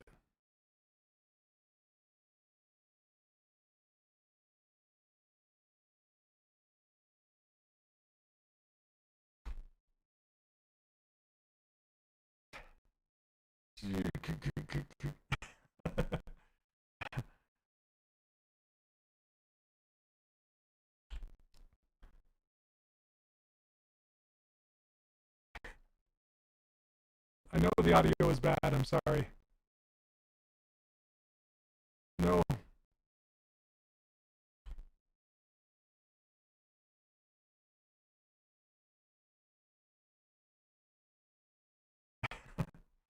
I wish I knew a Daft Punk song well enough to sing it. Take me to your leader.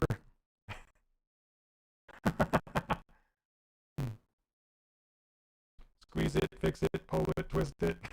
How does the Daft Punk song go? Weird.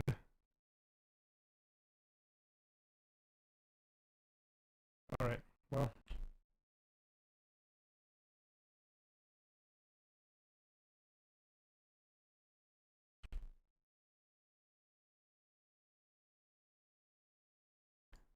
Technologic. How's that sound?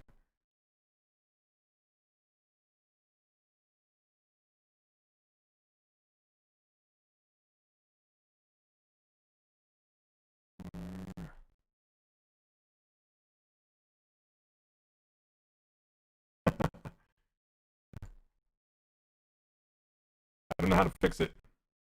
I don't know how.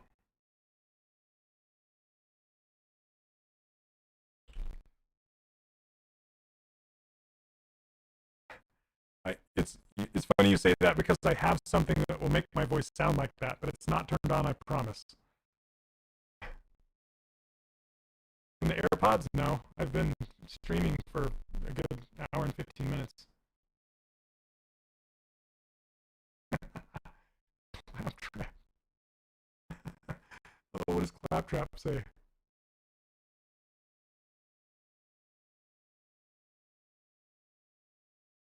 I can just be quiet.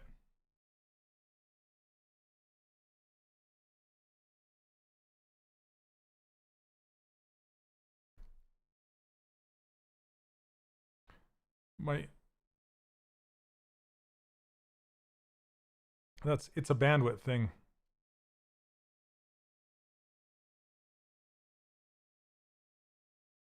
Yeah, I think it's a bandwidth thing. That's silly. That's just silly. Okay.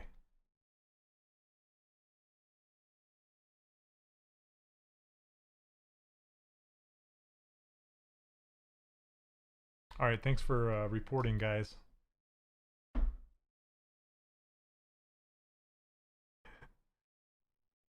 Now it's back.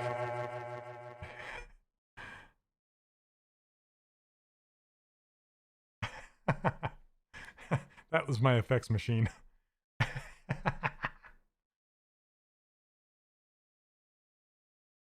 promise I didn't turn my effects machine on.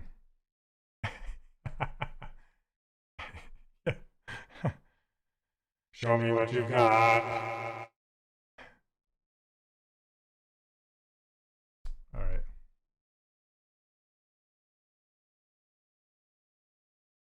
What tool did I use? I used the topology brush.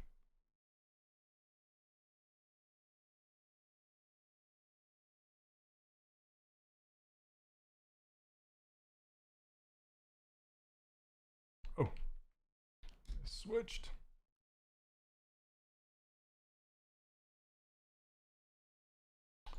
Yeah, it's kind of, but you draw it on the surface. So the topology brush, instead of doing points, you do lines like this. Well, like this, lines. Then wherever you make squares, it will make quads. See that? And then you just click on the surface to make it work. And then you can turn your draw size down to 1 and it'll just make a single-sided surface.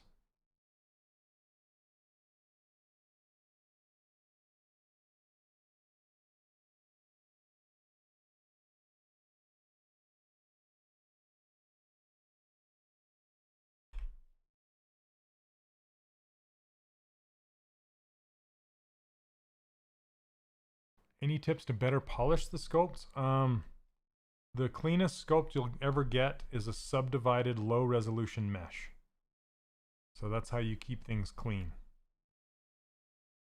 You're not going to get a clean mesh out of Sculptris Pro or Dynamesh. You won't get it as clean as you can get it if it's a subdivided low resolution mesh.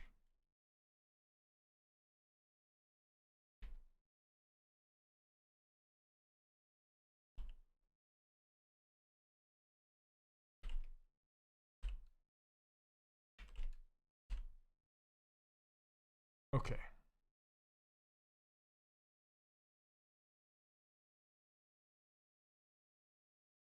Now to make these lashes come off of here,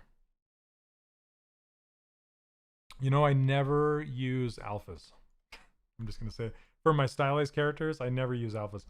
I shouldn't say never. I use them when I do environments or when I do bases, like toy bases like this, like rocks and things like that. I use alphas for that, but not in stylized sculpts because they're so smooth and clean.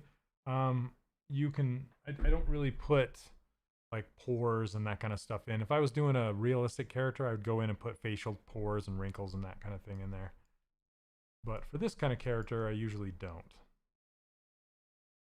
Okay, so let's get her colored up. We got a few more minutes here. Okay.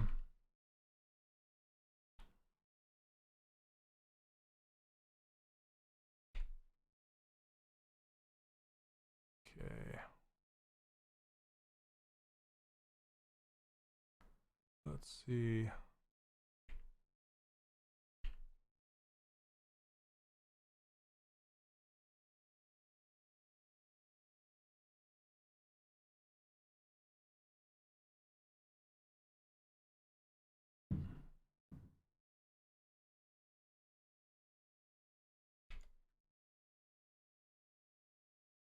Do you need to slice a model in slicing software to do 3D printing? Yeah, you typically do.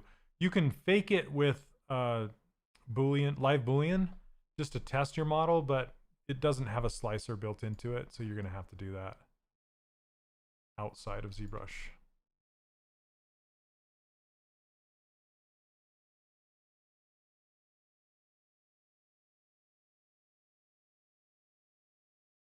Okay. Let's get some redness going on.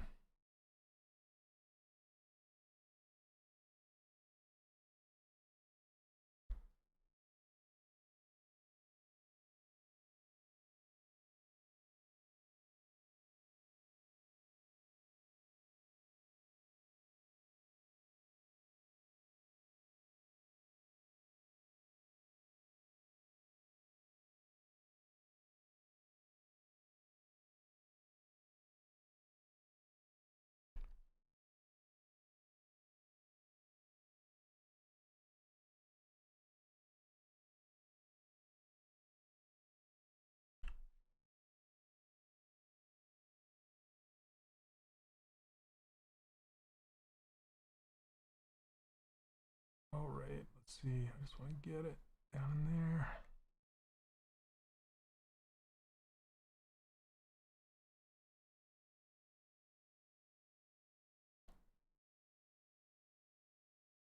Wouldn't the ears have to go a little backwards towards? Yeah, I'll adjust those after I do a Z remesher on them. Right now, if I try to bend them, they'll have issues. But I usually leave them out like that until I get the hair in there. And then once I get the hair in there, I'll have the volume. Then I'll wrap them around the head better. Kind of like leaving your arms up so they don't occlude.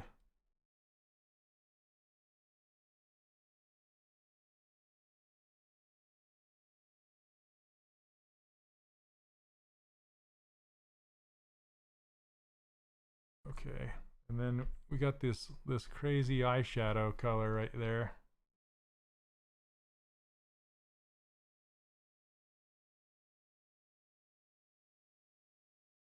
I don't know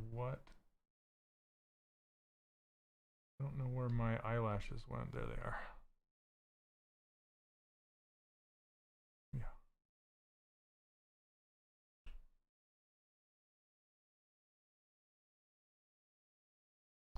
Okay, I gotta figure out what's going on here. It's like I got doubles happening. Can you see those eyelashes kind of buried in there? Yeah, they're in both places, like it didn't delete them.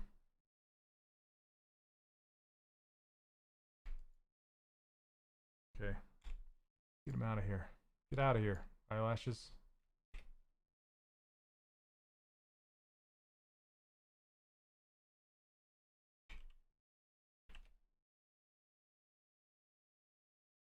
That's better. Like, what the heck is happening there? Okay, and here's a Somebody's asking about a beginner trick. Here's a beginner trick. Not really beginner, just a trick. Say you want to blur this, right? Well, smoothing will actually blur your polypane as well. So if you hold down Shift, you'll notice, see how the Z add comes on and RGB is on.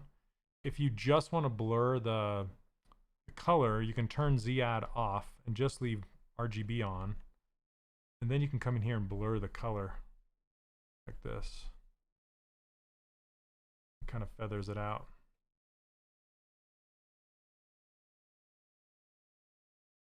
If that's something you want to do.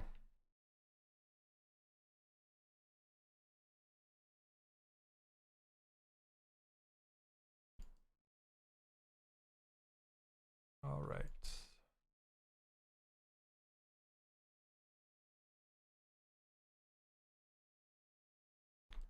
Okay, now I'm just coming into the more of the tweak phase.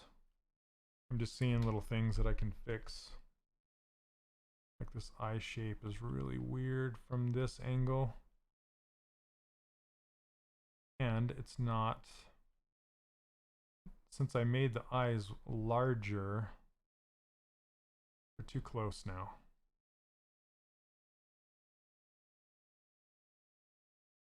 I want to get some distance between them.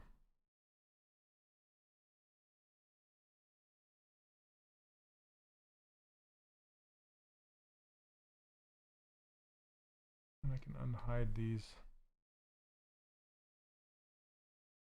Oh, that's right. We were going to finish those lashes off. See? ADHD. Okay. Ugh. And I need to make her eyelids larger. They're pretty small. I need to make them larger. I mean, I could cheat it by just dragging those eyelashes down in space a little bit. Okay, so to do those lashes,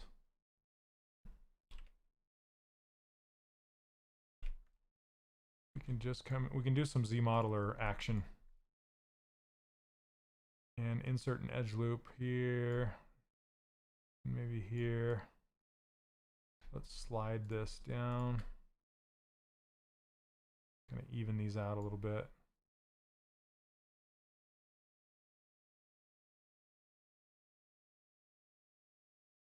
Kind of nudge them. Why doesn't anyone show realistic skin texturing? Well, stylized sculpting is kind of my thing, so you won't find it on my channel, but you might find it if you watch Brendan Bankston is another streamer on Pixologic livestream. You can check that out. And hey, Tim Dan. You can also check out, sometimes Paul Gabry will do it. Sometimes I think Maddie will do it occasionally. She does monsters, so she does a lot of monster skin texturing. Maybe Mike Thompson, he'll do some occasionally.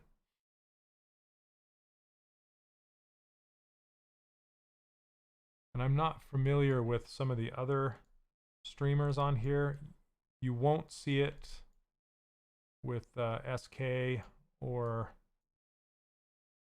with Steven or Matt Thorup. They all sculpt stylized characters like I do. And Anna, you might see Anna do it. Not sure. Okay.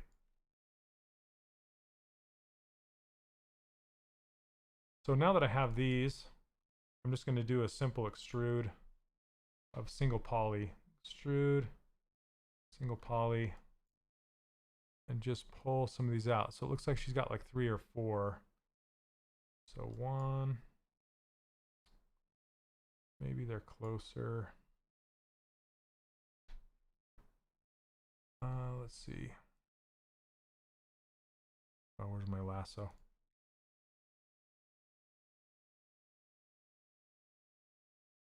Does Pablo do that? Yeah, that's a good one. I'm not sure if Pablo streams in Spanish, though. He might. I think he might stream in Spanish, then English, then Spanish, like every other one. I'm not sure if he does or not. But he might be a good one. Thank you. When do we crease an edge, or why do we crease an edge? You crease an edge if you want it to be creased. I mean, I know that sounds like an idiot answer, but there's a difference between sculpting a crease and putting a crease in there. Putting a crease in there, it functions a little bit differently than doing it like by hand. By hand, it'll be a little, it won't be as tight, but you'll have more control over it. Putting a crease in there along an edge, first of all, you have to have an edge there. And then second of all, you have to want the crease to be even all the way across.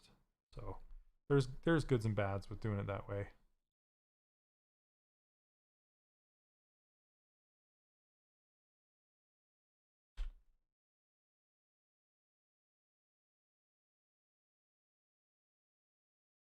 Come on, scale, work for me. There we go.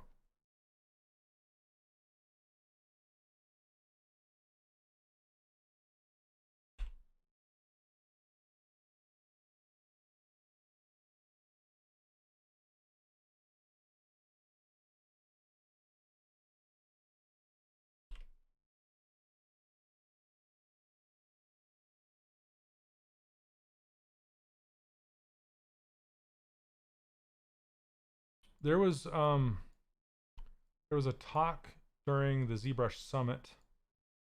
Goodness, I can't remember. If you guys can help me out, who? I'm trying to remember. Holy crap! I'm just drawing a blank today. Turbo smooth. So there's no turbo smooth inside of ZBrush. It's called dynamic subdivision, and it's just right here on my interface, but it's underneath the geometry dynamic subdiv right here, and it's just D. So the D and Shift D. That's turning it on and off. Turbo smooth from 3D Studio Max. I remember that.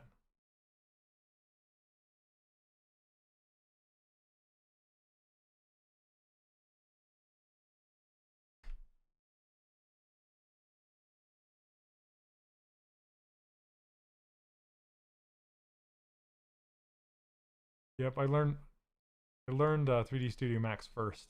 That's what I modeled in for a long time.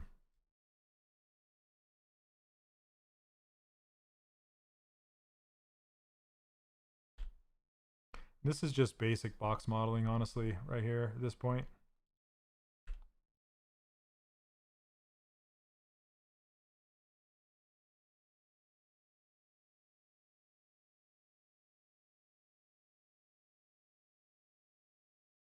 It's kind of twisting. Don't want it to twist. What did you study? Like, what do you mean, what did I study?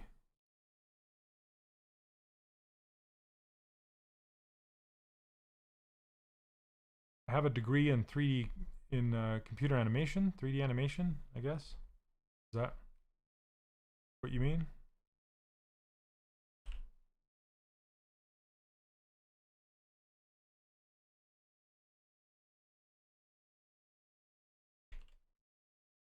So, and I was an animator for 5 years of my 22-year career. Maybe 6 years, I don't know exactly.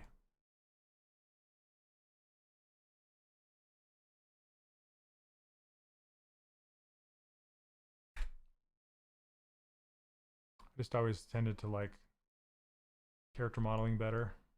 I was just better at it, I guess. That's why I liked it more. Anyway, that's kind of how you make the lashes by hand. Maya and Softimage when Softimage was around. I've animated in 3D Studio Max, but mostly Maya.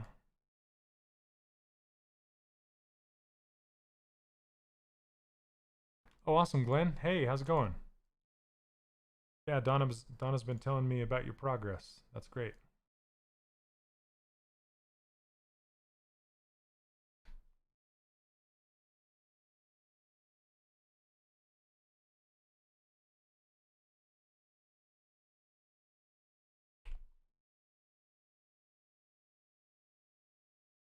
Yeah, Maya can be expensive.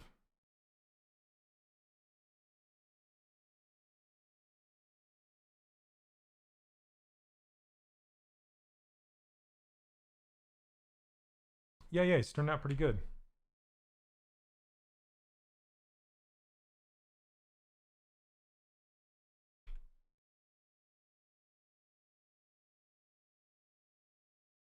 Just putting one more loop in here to give it some more definition. There we go. It's better.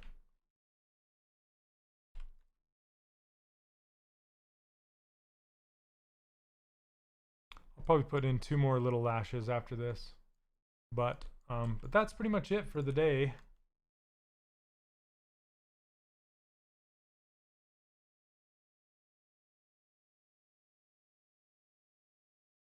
Trying to see, I could probably reduce her cheek down here a bit. Thanks everyone for hanging out with me today. I appreciate it. As always, thank you so much. Got some crazy warbles underneath her chin, huh? Look at that. Jeez. Warble City. Welcome to Warble City.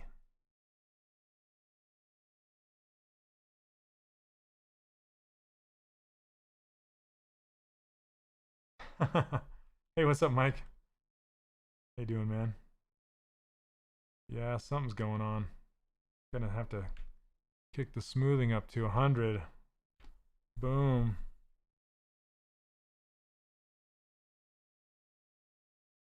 Hit that smoothing hard. Let's see. Boom.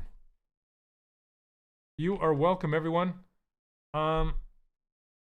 Yeah, she'll look a lot better when she has hair. That's one thing that really makes them come to life, right? And then if I can fix her jaw, fix that jawline. Jawline is crazy. Sometimes I just can't leave well enough alone. I have to fiddle with it. I gotta fix it. Can't let it go. I can't. Step away.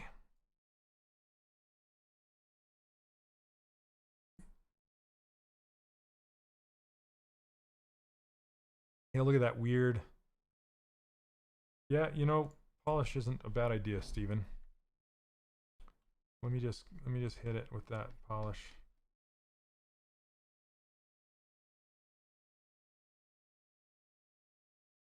That little. Okay. I said I was leaving. I'm not leaving just yet. I'm just hitting it with polish for a second. Define those planes.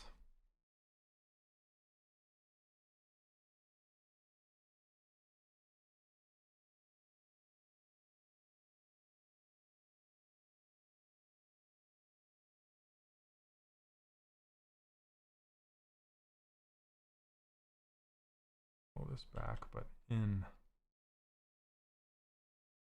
And you can come back and smooth out those planes. Sometimes. I wonder if I got off of the smooth more brush. I must have. Is it smooth? No, it's smooth stronger. Man, even this is making it like not smooth very quick. Yep, it is. It's Josh's sketch. All right, everybody. Thanks for hanging out with me today. I will be back again next Monday to work on her some more. She needs a lot more work. So this has been the first 2 hours on her, and then we'll do 2 more hours next Monday. All right, and as always, if you want these brushes, this user interface, or my ruler file, go check out 3dcharacterworkshop.com. Did I do it from right to left? I don't know. Yep. And if you're looking to learn more, also check out the course, 3dcharacterworkshop.com. It's a full, all-inclusive course. I teach you 3D printing and how to make game characters and how to make high-resolution characters, how to pose, how to make hair, all that stuff. So if you're interested, please check it out. If not, we'll see you all next Monday. Thanks for hanging out. All right. Cheers. Bye.